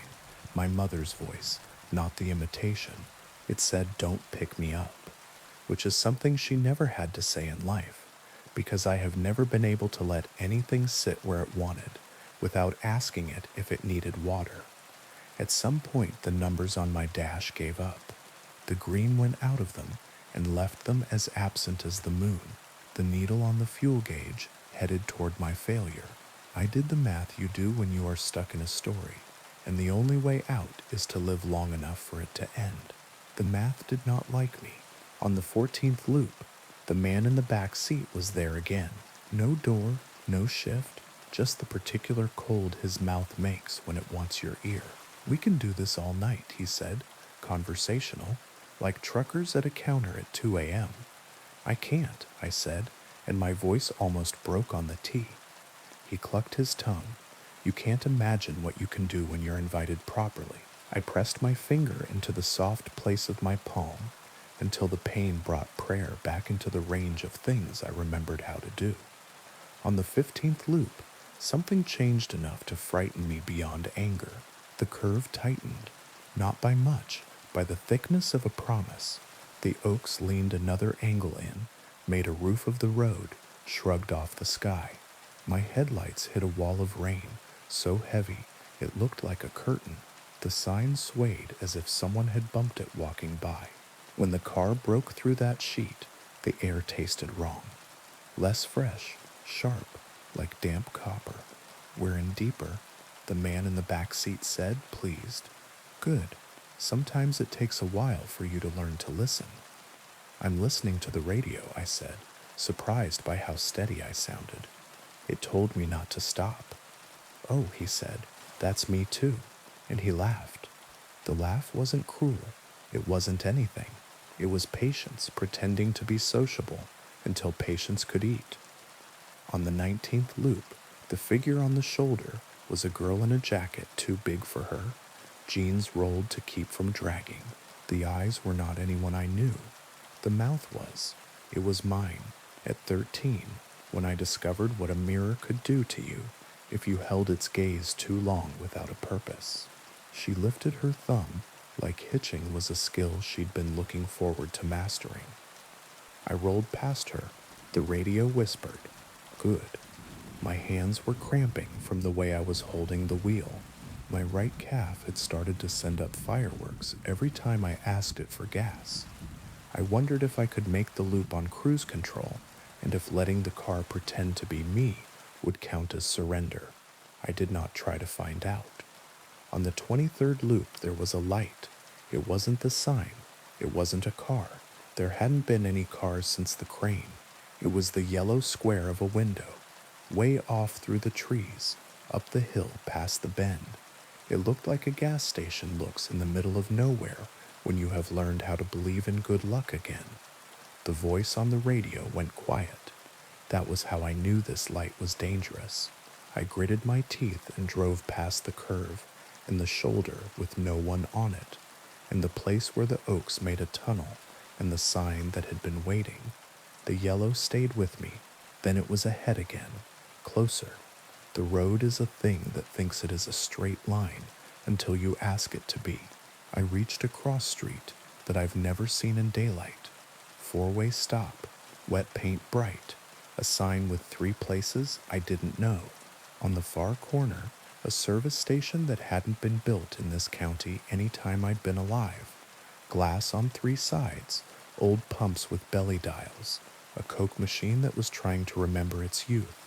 The bell on the drive clicked when my tires went over it. Inside, a man stood up from behind the counter, wiping his hands on a rag, and smiled right at me. The door to the station swung open before I had time to decide whether my car would turn itself off if I removed the key. The man waved like we'd known each other. He wore coveralls with Harlow stitched over the breast. His hair had the shine of men who know where grease lives. The light behind him made a rectangle of his shoulders and cut a square out of the rain. "Lucky night," he said. His voice came through glass. It felt like it came up through the floor of my car. "You're near out, aren't you?" I checked the gauge. If it had any truth left, it said I was a quarter from being interesting. He laughed. "You're past empty. We can top you off. Come on in and sign." I turned the radio back on with a finger I couldn't feel. Static. Then a voice I recognized because it had told me to eat when I didn't want to sit when sitting was the worst. "Don't go inside," my mother said, very tired and very exact. The rain slackened in that way. Rain does when it wants you to feel sorry for it. Harlow, if that's what he was wearing and that's what he wanted to be, leaned his hip against the door jamb and scratched a cheek that didn't itch. "Your mother," he said, friendly, "always thought she could keep you from making friends." I should have driven. I should have backed out with my hands steady. Instead, I reached for the handle on instinct, the human thing where another human is framed in bright, and you think, yes, door. The minute my fingers closed, the man's smile widened. Not like a smile does, but like a drawer does, and for a full second, the light behind him went wrong. Too cold, too white, not light at all. But the idea of light, so bright, I saw the tiny bones in his hand raised in welcome. I drove. He didn't shout. He didn't chase. He stood there with his rag, and the bell on the drive clicked twice, and the yellow square died like a TV set, clicking off. After that, the loop was different. The oaks leaned away a hair, as if embarrassed. The sign had a fresh BB scar. The smell of wet copper faded to old rain. On the 26th pass, the woman in white stood on the shoulder with her thumb out and her mouth composed and her eyes not anyone's eyes anymore. I did not stop. The radio said nothing. I decided I didn't believe in voices. The gas needle went under the red line and then under whatever goes under red. The car complained like a child who has learned the word no and enjoys its mouth feel. I said okay to nobody again. I loosened my hands. I waited to coast and knew that when I did, there would be no shoulder to save me. The car coughed, coughed. On the 29th loop, halfway between the sign and the center of the curve, the engine let go like a lover who had been kind for longer than anyone would expect. The rain had gentled to a lick. The wipers squealed and then went still because I switched them off to hear what absence sounds like. The road carried me. Momentum, then stubbornness. The car rolled almost politely, as if it had been reminded of manners it learned in a driveway and decided to show them to me. The woman stood in the middle of the road again. Her dress clung and defined. Her hair drew letters down her neck. She did not raise her thumb. She raised her hand, palm out, the sign you use to make someone stop from across a room without talking. And because my foot was already on the brake, it felt like obedience. I could have let the car do what it would do and aim for shoulder and stall and sit with her at the window while she learned my mother's mouth again. I put it in neutral and steered for the edge. The tires found gravel. Gravel found ditch. The car settled with a long, relieved exhale, as if it had been trying to spare my feelings by taking its time. She walked toward the driver's side slow, the way women in bad commercials walk toward convertibles. Her face was my mother's again. She had found the exact wrong smile.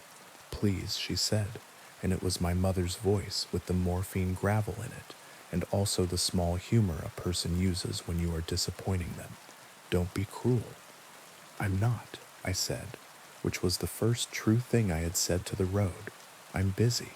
She laughed with both sides of her mouth. Behind her, in my back seat through the fogged glass, something made the shape of sitting. The radio clicked on by itself and made a sound like a phone connecting. A second voice. A man said, "We're almost done," as if we were both waiting for a bus. I cracked the window an inch. The air smelled like petrichor and old pennies, and the mint gum my mother chewed when she stopped smoking. What happens if I get out? I asked. The woman cocked her head. Rain streamed. You walk, she said. You walk back to where you were supposed to go, and when you turn around to see how far you've come, the road will be behind you as if it had never existed. Will you follow? She looked amused. I'm always in front. I closed the window. I turned the key. The engine offered me the small wheeze a pet gives when you try to coax it back past wanting. The radio whispered, "Foot now," and I put my foot on the gas as if the car could be tricked into remembering that wanting and doing are cousins. It coughed. It died again. I sat with my hands open on my knees. Rain dotted my jeans through the crack in the seal where the door had never fit right. In the rear view, the man leaned forward, closer now, as if about to tell me a recipe. You know, he said, there's a way to make this pleasant. You pretend your grief is a passenger, and you give it your lap, and you keep your hands on the wheel, and when it reaches for your throat, you call that intimacy. Is that what you want? I asked. Intimacy? That, he said, or patience. He put his hands on the back of my seat and the springs in its side. My mother knocked on the glass. Not anger, not demand. The knock of a person who expects to be let in because you love her and also because she is cold. I looked at her hands. The nails were wrong. My mother bit her nails until they were careful, half moons of small shame. These were clean, oval, perfect, and that was what saved me. I'm sorry, I said to the wrong hands, and the dress, and the rain, and the road, and the voice that had used the radio like a throat. I can't help you. When I put my hand on the key again, the engine started. No coaxing, no cough, just the ordinary small miracle of pistons remembering their shoulders. I slid the car back onto the asphalt like I was leaving a dance with a partner who would tell stories about me later. The woman's face fell through 3 expressions too many to belong to one person. The man in the back laughed once, the laugh of a person who lost at cards and has decided to be excellent about it. And then the radio said in my mother's true voice, "Go." So I went. The loop didn't break. That would be too much like a moral. It thinned. The oaks made a little room. The sign swayed like someone had kicked it from a passing truck. The curve felt less confident about its own geometry. When the bend unspooled into straight, and the trees on either side returned to being trees instead of audience, the yellow light of town found me like it had been waiting for an apology. The car ran on fumes in relief into the empty grid of 2 a.m. My streetlights are sodium orange. They made the wet look warm. I parked under the tree that drops helicopter seeds in spring like a dad showing off for his kids. The engine ticked, rain softened to memory.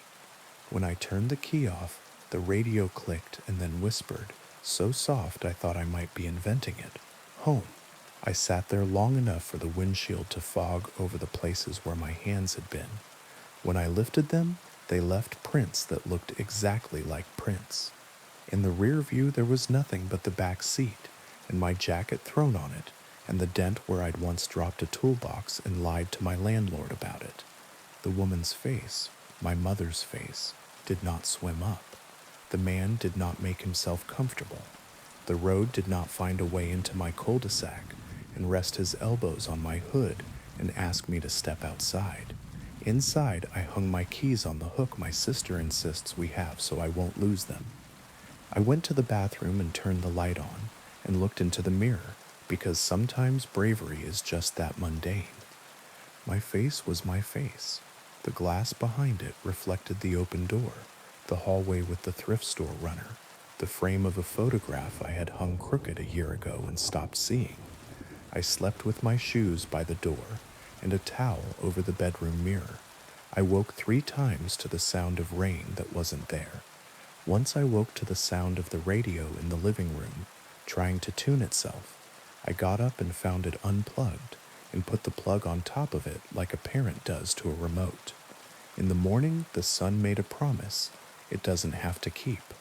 I called my sister and said I was coming back to help with the attic. She asked if I'd taken the bend. I told her I'd taken the long way. Neither of us used the words for those 2 things. I don't drive Harlow's Bend. Not after midnight. Not when the rain starts. When people say shortcut, I say no.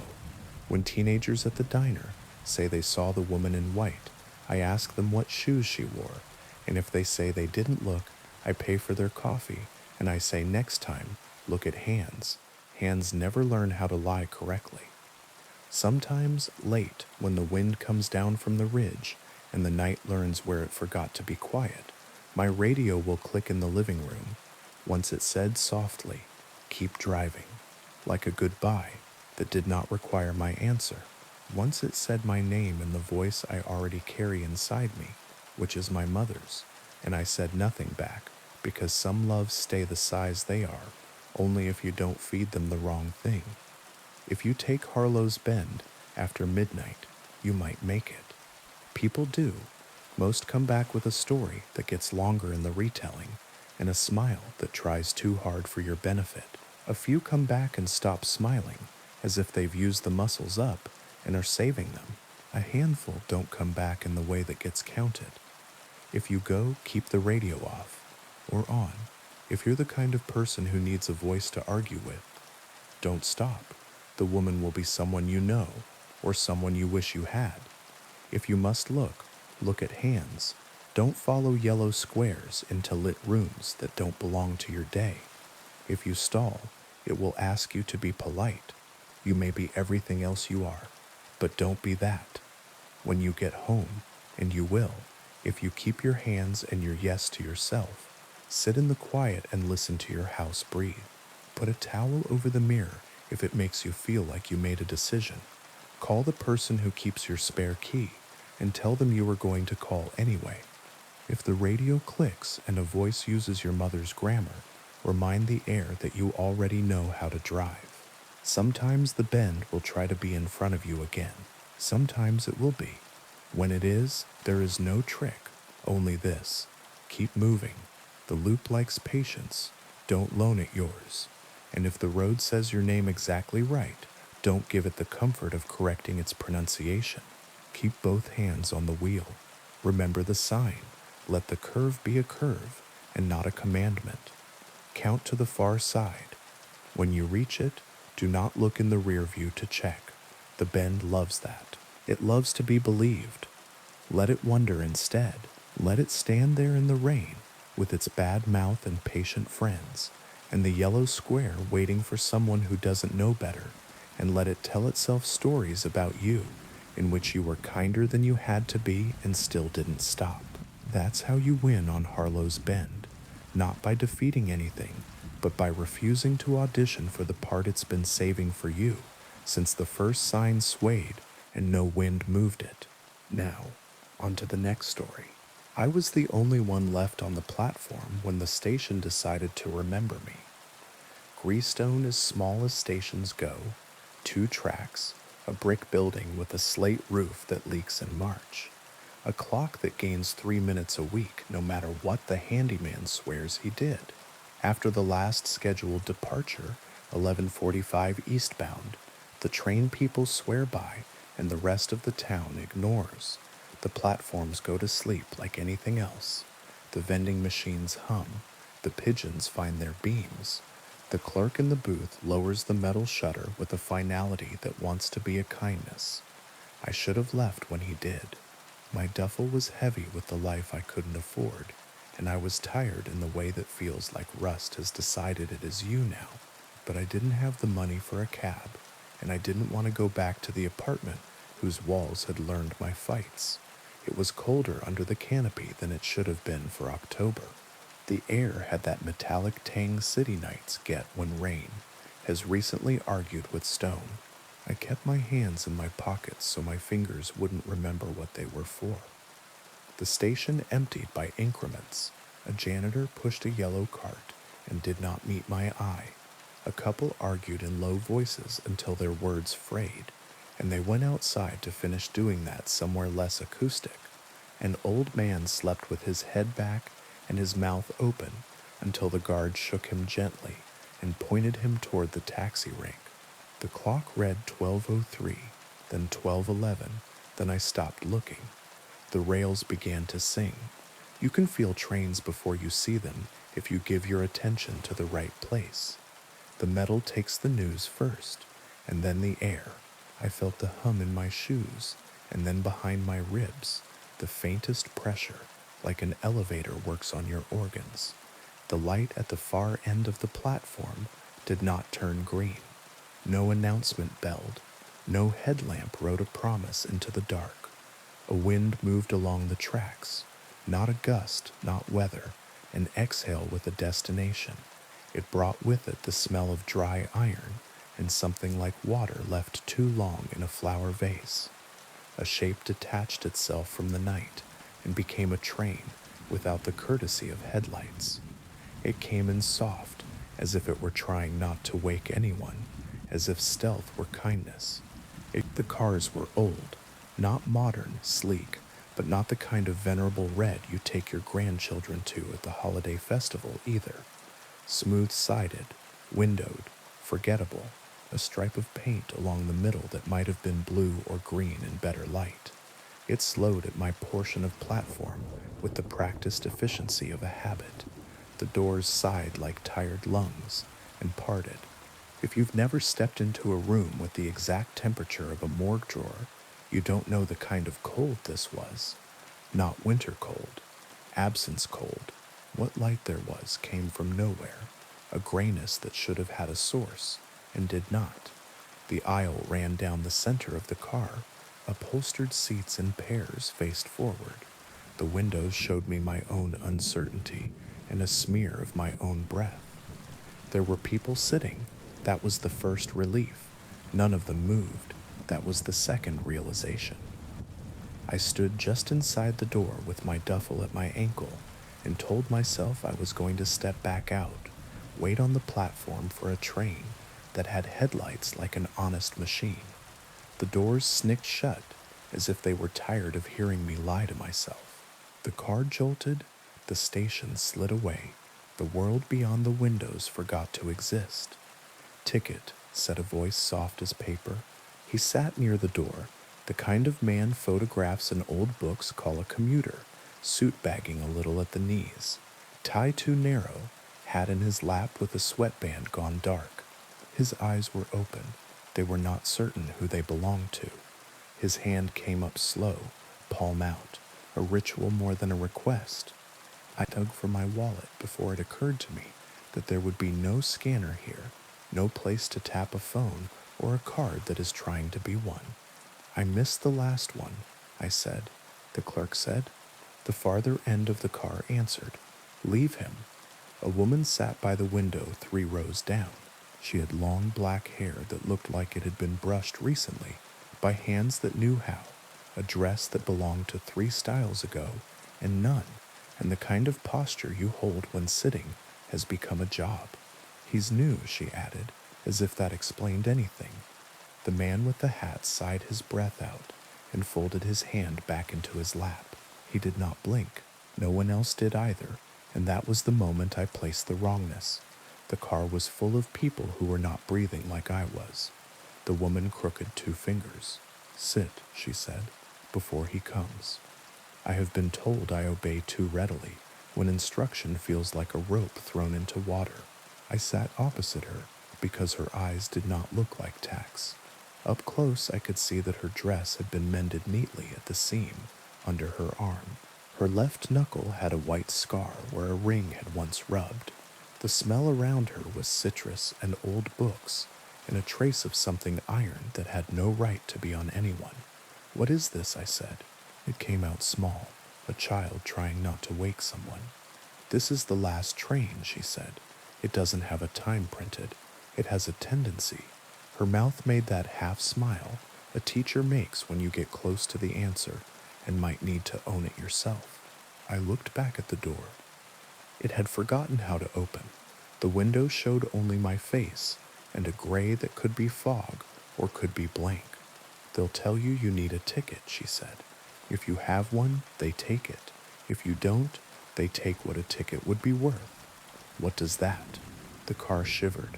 Something tall moved at the far end without the insult of actually walking. You know the shape of authority, even when it is dressed in old cloth. Let's commit to that because something in me insisted wore a conductor's uniform, black enough to catch no light, with buttons that made small moons where brass decides not to die. The peaked cap was pulled low. The shadow where his face should have been felt like a place you could get lost in and never be offered a map. He went passenger by passenger, stopping with the courtesy of commerce. They held out their hands. He took something from each with a pinch, as if he were collecting coins you couldn't see. A young woman in a red coat sagged after he passed, and her red seemed older. An older man pressed his hand to his chest and then let it drop, as if the gesture didn't belong to him. The suit with the too narrow tie managed a small smile and then forgot he had. My chest tightened physically, as if the air had decided to become a hand. When the conductor reached our row and turned the blank where his face should be toward me, my name left my pockets. I felt it happen. The hook pulling, the slack, the loss. Not the syllables people say when they need you. The fact of the name, the way it anchors you to your bones. Ticket, said the absence. I don't. My voice was behind glass. He's new, the woman said. Her voice was low without pleading. He hasn't paid yet. The conductor's head turned toward her a fraction. There was a pressure shift, ears popping when you haven't climbed. The absence moved on, and the air remembered how to be shared. When I could, I looked at her. You know him. No one knows him, she said. He knows you. What does he take? She looked at my hands on the seat, at the whiteness of the knuckles I had not intended. Pieces, she said simply, small at first. What you think you can spare. The train didn't go past scenery, so much as through possibility. Stations approached, platforms like sketches, lamps that made rings of light where a floor might be if someone funded it, and slid by without stopping. The doors sighed open at none of them, and sighed closed again, as if to stretch. At one, a child ran along the platform with something limp under her arm. At the next, The platform was a corridor, and the corridor was a throat, and I stopped trying to make sense of them in sequence. Where does it go? I asked. Down, she said, and when I looked at her in the way you look at someone who has chosen a metaphor, she added, away. The stops make you think you have a choice. Choice is part of the harm. What do I do? She stared at me for a long beat, and I had the thought, sudden and indecent, that she was beautiful, not for the symmetry of her features, but for the steadiness of someone who had been waiting a long time for the right stranger. You jump, she said, when it slows, before the doors, before he wants to ask again. And you, she smiled in a way that suggested all decisions had been tried. I got on before they put numbers on the trains to tell you where you were going. I'm not new. Some days I still remember what my apartment smelled like when the radiator had a good day. That's not enough to get off. What's your name? It was Clara, she said, and there was an ache in the past tense, shaped like a violin string pulled too far across its bridge. I keep it because they didn't take it the first time. I gave them other things I thought I could spare. He came again. I felt him before I saw him, the way you feel a deep bass note through drywall. He didn't look at me because I had only been taught once, and fairness is a thing even this service seems to respect. He looked at Clara. She held out her hand, and he pinched something from her palm with a delicacy that would have been tender if you didn't know it as theft. What was that? I asked when he had gone. The smell of the radiator, she said, very matter of fact, and I believed her. We passed a stop that had no platform, only a field of chairs arranged like a lecture. The chairs were full. The people in them looked up as we slid by, and their eyes did not change, and one of them had my boss's face at 30, and I hated the accuracy of it. How do you know when to jump? I asked. When you hate staying more than you fear falling, she said. For you, that will come quick. You brought no blankets. You could come with me. She shook her head. You don't start by being generous to me. You start by being selfish enough to live. The car shuddered. Ahead, a stop gathered shape, a platform with painted lines, a clock that could have been a twin to Greestone's if time had agreed to stay asleep, a rack of newspapers wrapped in string. The train slowed, not enough to be safe, enough to be wicked. Clara touched my wrist. Her hand was cool, not cold. Now, she said, the doors hissed to make you believe in them. I didn't use them. I shoved my duffel ahead and threw myself after it. The air hit back. My shoulder hit concrete and became the whole world for exactly one heartbeat. Then the rest of the pain argued loud enough to be listened to. I rolled away from the edge because the edge wants to see if you want to visit the underside of things. The platform was empty, no newspapers, no clock hands. Whatever the train had shown me to make the notion of landing less obscene evaporated as soon as it could stop behaving. I looked up. The train was gone, not receding, gone. The rails were two black snakes going their own ways. The electric hum of the station was wrong in the way a room feels when someone else has just left it. Stairs rose, concrete patched with gum and old moss. My hands shook so hard I could not trust them with my own pockets. When I stood, my knees tried to convince me they grasped prayer. I took the stairs. Greestone breathed again at the top, like a chest that has just decided there will be more of this. The clock said 12:07, which was a lie of one kind or another. The vending machines hummed their promise of sugar. The posters on the wall made perky suggestions about autumn weekend deals to towns I could never afford. There was a draft that had not been there earlier, a small ribbon of air that smelled like old citrus, and a radiator. My duffel had not made the jump as successfully as I had. It was no longer beside me. I reached to check my wallet and phone, and found absence where both used to live. Something in my chest went to one knee. I walked outside, and the town was the town. Street lamps wore their halos like saints who had stopped being for a moment. The bar at the corner had turned its chairs up on the tables and hosed a day down the drain. My apartment, If I went to it, would be 2 blocks east and 3 north, and there would be a note shoved under the knob because people who like order are very brave when it is late. I stood on the curb and stared down the street and listened to the night give advice and didn't take any of it. I did not see Clara again, not in the way that would have been clean. I saw her in other things, the way frost draws lace in a window and then forgets what it meant, the way the radiator hiccups at 3 in the morning like it is trying to laugh, the way my own name sometimes feels like a jacket I keep putting on backward until I spend a day getting it right. For a week, I did not sleep properly. The door to the bedroom remained open because the closed version felt like a train door learning my hinge. I covered the mirror with a towel and told myself I wasn't doing it for story reasons. Twice at 12:07 exactly, according to an untrustworthy clock, my radio clicked on by itself, and the volume knob turned 1 notch like a mouth practicing yes. The first time I unplugged it and put the plug on the windowsill where it could watch the rain. The second time I said quietly no to a room that smelled like old citrus and a radiator and the very faintest trace of iron. If this were a different sort of story, that would be that. I would have touched a door the world keeps for fools, and I would have learned. But people who have learned are extravagances this town rarely funds. So I went back to the station because there are habits that look like hope when you squint. Not the next night, not an invitation. A week later, when the cold had sharpened from suggestion to policy, I bought a coffee from the machine that tastes like burned promises and sat on the bench under the clock, and I watched the 11:45 go and the last janitor leave and the guard check the corners with his flashlight beam that knows more than he'll tell.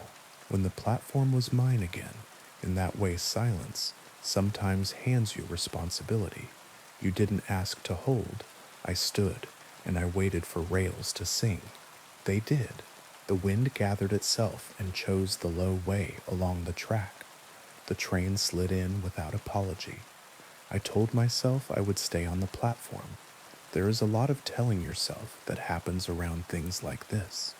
When the doors opened, the breath of the car had the smell that memory does when it tries to sneak in, wearing new clothes.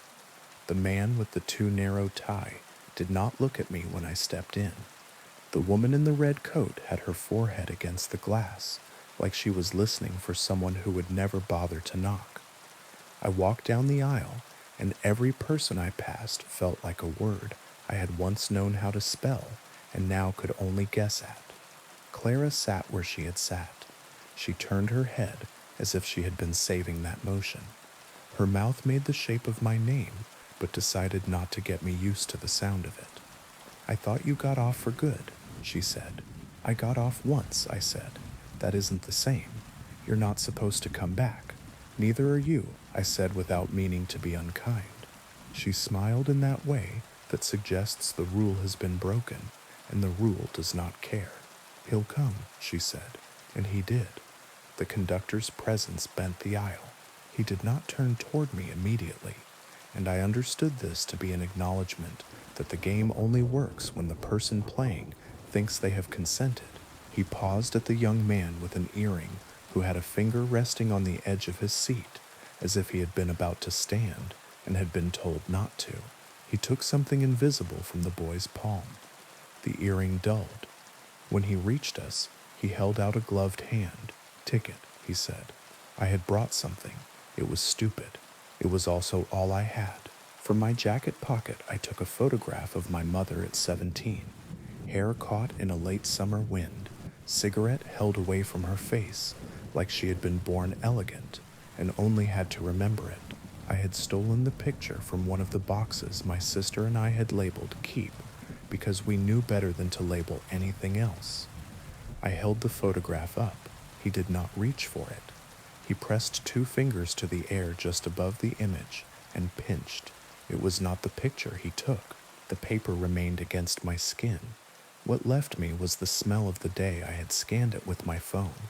My mother's laugh at the corner of my apartment that was always dusty, the taste of my coffee, the relief that a picture had stayed. I felt the empty place he left like the small ache where a tooth used to be. "That's not a ticket," I said. His head tilted a fraction. The cap's shadow deepened. "Everything is," he said, and went on. "He can be refused," Clara said quietly, after the pressure lifted. "That's the other harm. He can be refused only by refusing to pay a price you won't be able to live with if you do." "What did you pay?" "I don't know anymore," she said. "That was the first thing." The stops slid past, each an attempt at bribery in a new tone. A platform full of people, holding out their hands with palms up as if they had the law on their side. A corridor of doors, each cracked just enough to show a sliver of light and a shadow passing. A field where a train could sit and wait for grass to learn patience.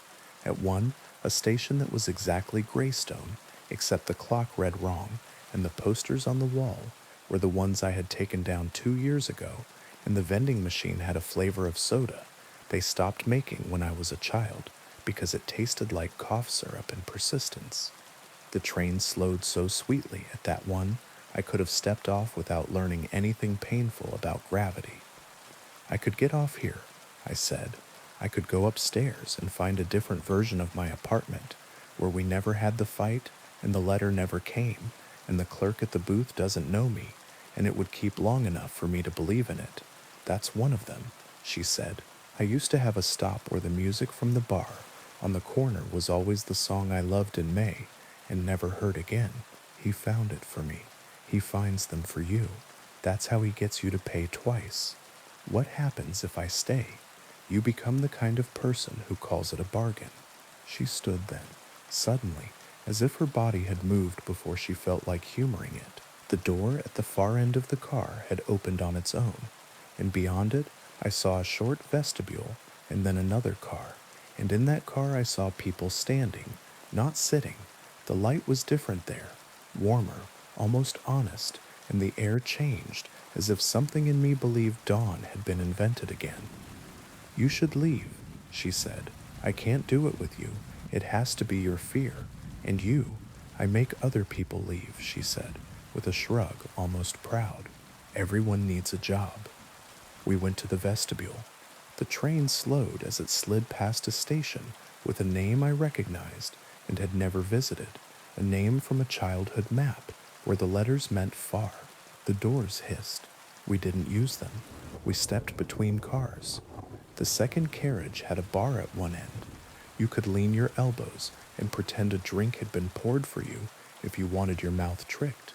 A man stood there with a napkin under his glass and said to no one, "Cheers," and the conductor appeared next to him like an option and pinched something you couldn't see from his fingers.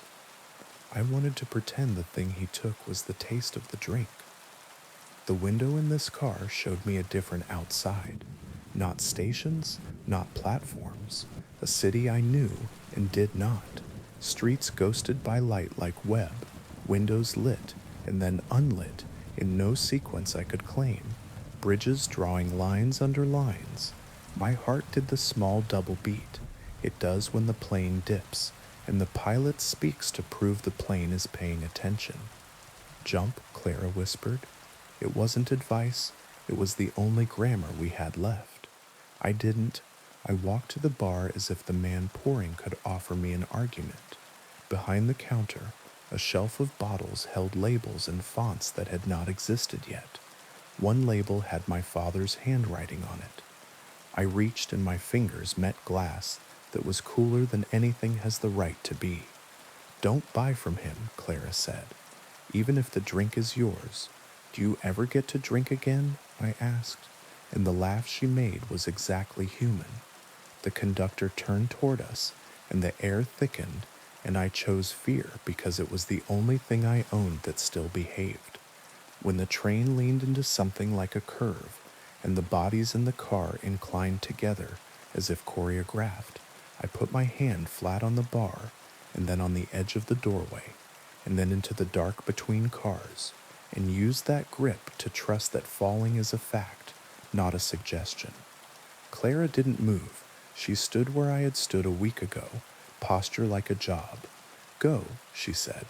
It had the sound of a word she practiced and liked for the shape it gave her mouth. The jump hurt less this time, because the first time had taught me what stupidity feels like in your shoulder. I hit the platform, rolled, swore, laughed once without wanting to, and lay with my spine against concrete and watched the underside of the canopy above me, pretend it had never met rain. When I looked down the tracks, there was only track. At the top of the stairs, Greystone was itself enough to forgive me. The clock read 12:07 with the stubbornness of the obtuse. I walked outside, and the air had warmed the way it does when stories are not doing the breathing for you. I went home. I made the kind of coffee you make when you're trying not to wake yourself up. I took my radio and put it in a cupboard and closed the cupboard and put the kettle on top of the cupboard, because petty victories are real. Then I took the photograph of my mother into the kitchen light. The paper was the same. The face was the same. I could see the corner of her mouth where cigarette met the joke. When I held it to my nose, I smelled nothing. It broke me in a way a poem would approve of, and I did not let it. That week I looked for tickets, not the paper kind, the other kind, things I could be tricked into thinking I could spare. I found a shoebox of letters and put them back. I found the sweater my ex left and put it in a bag for the thrift store because leaving it in the drawer had become an altar. I found the eviction notice and folded it into a paper plane and threw it at the ceiling until it lodged in the fan, and then I stood on a chair and took it down and burned it in a pie tin. Fire is the only punchline I trust. Sometimes now, at night, the rails hum under the city like a thought you are trying not to have. I take long ways home. I look at station clocks and the minute hands give me back the correct time, which is a gift I didn't know you could negotiate for. When the wind takes the low way along the track, I do not wait for doors. I see Clara in other places, a woman on a bus with a scar where a ring once rubbed, a figure in a laundromat who folds with the care of someone whose hands remember something and refuse to forget it, a reflection in a shop window that makes a mouth against the glass and then doesn't bother to fog it. Once, on a Sunday morning that felt like mercy, I felt the exact temperature of her hand on my wrist as I stepped too close to the edge of a subway platform, and I stepped back and said thank you to no name. If you ask me what the last train wants, I will tell you this: it wants rent. For each time you say aloud that a place has let you down, it offers you a car that can carry you farther from the responsibility of being person-shaped in a world that will make you sit and wait and think you should be grateful. It takes small pieces first: the smell of a radiator, the taste of a drink, the name of a day. It will let you leave if you are willing to jump while it is still pretending to be gentle. Some nights I hear the ticket office shutter slide down in my dreams. Some nights a voice says ticket very softly from the cupboard where the radio lives, and I get up and put the kettle back on top of the door like I am a person who knows how to keep himself.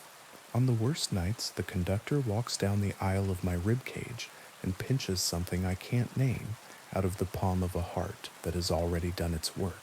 I wake with my hands open and count to a number that used to mean stairs in the house where I learned to be tall. If you find yourself on the platform after midnight and the rails begin to remember their purpose, listen to the advice that comes through a static you don't deserve. It won't always be mine. It won't always be kind. Jump before the doors open. Refuse to get good at paying. If you carry a photograph, put it in your shoe where no one can reach it without making you dance.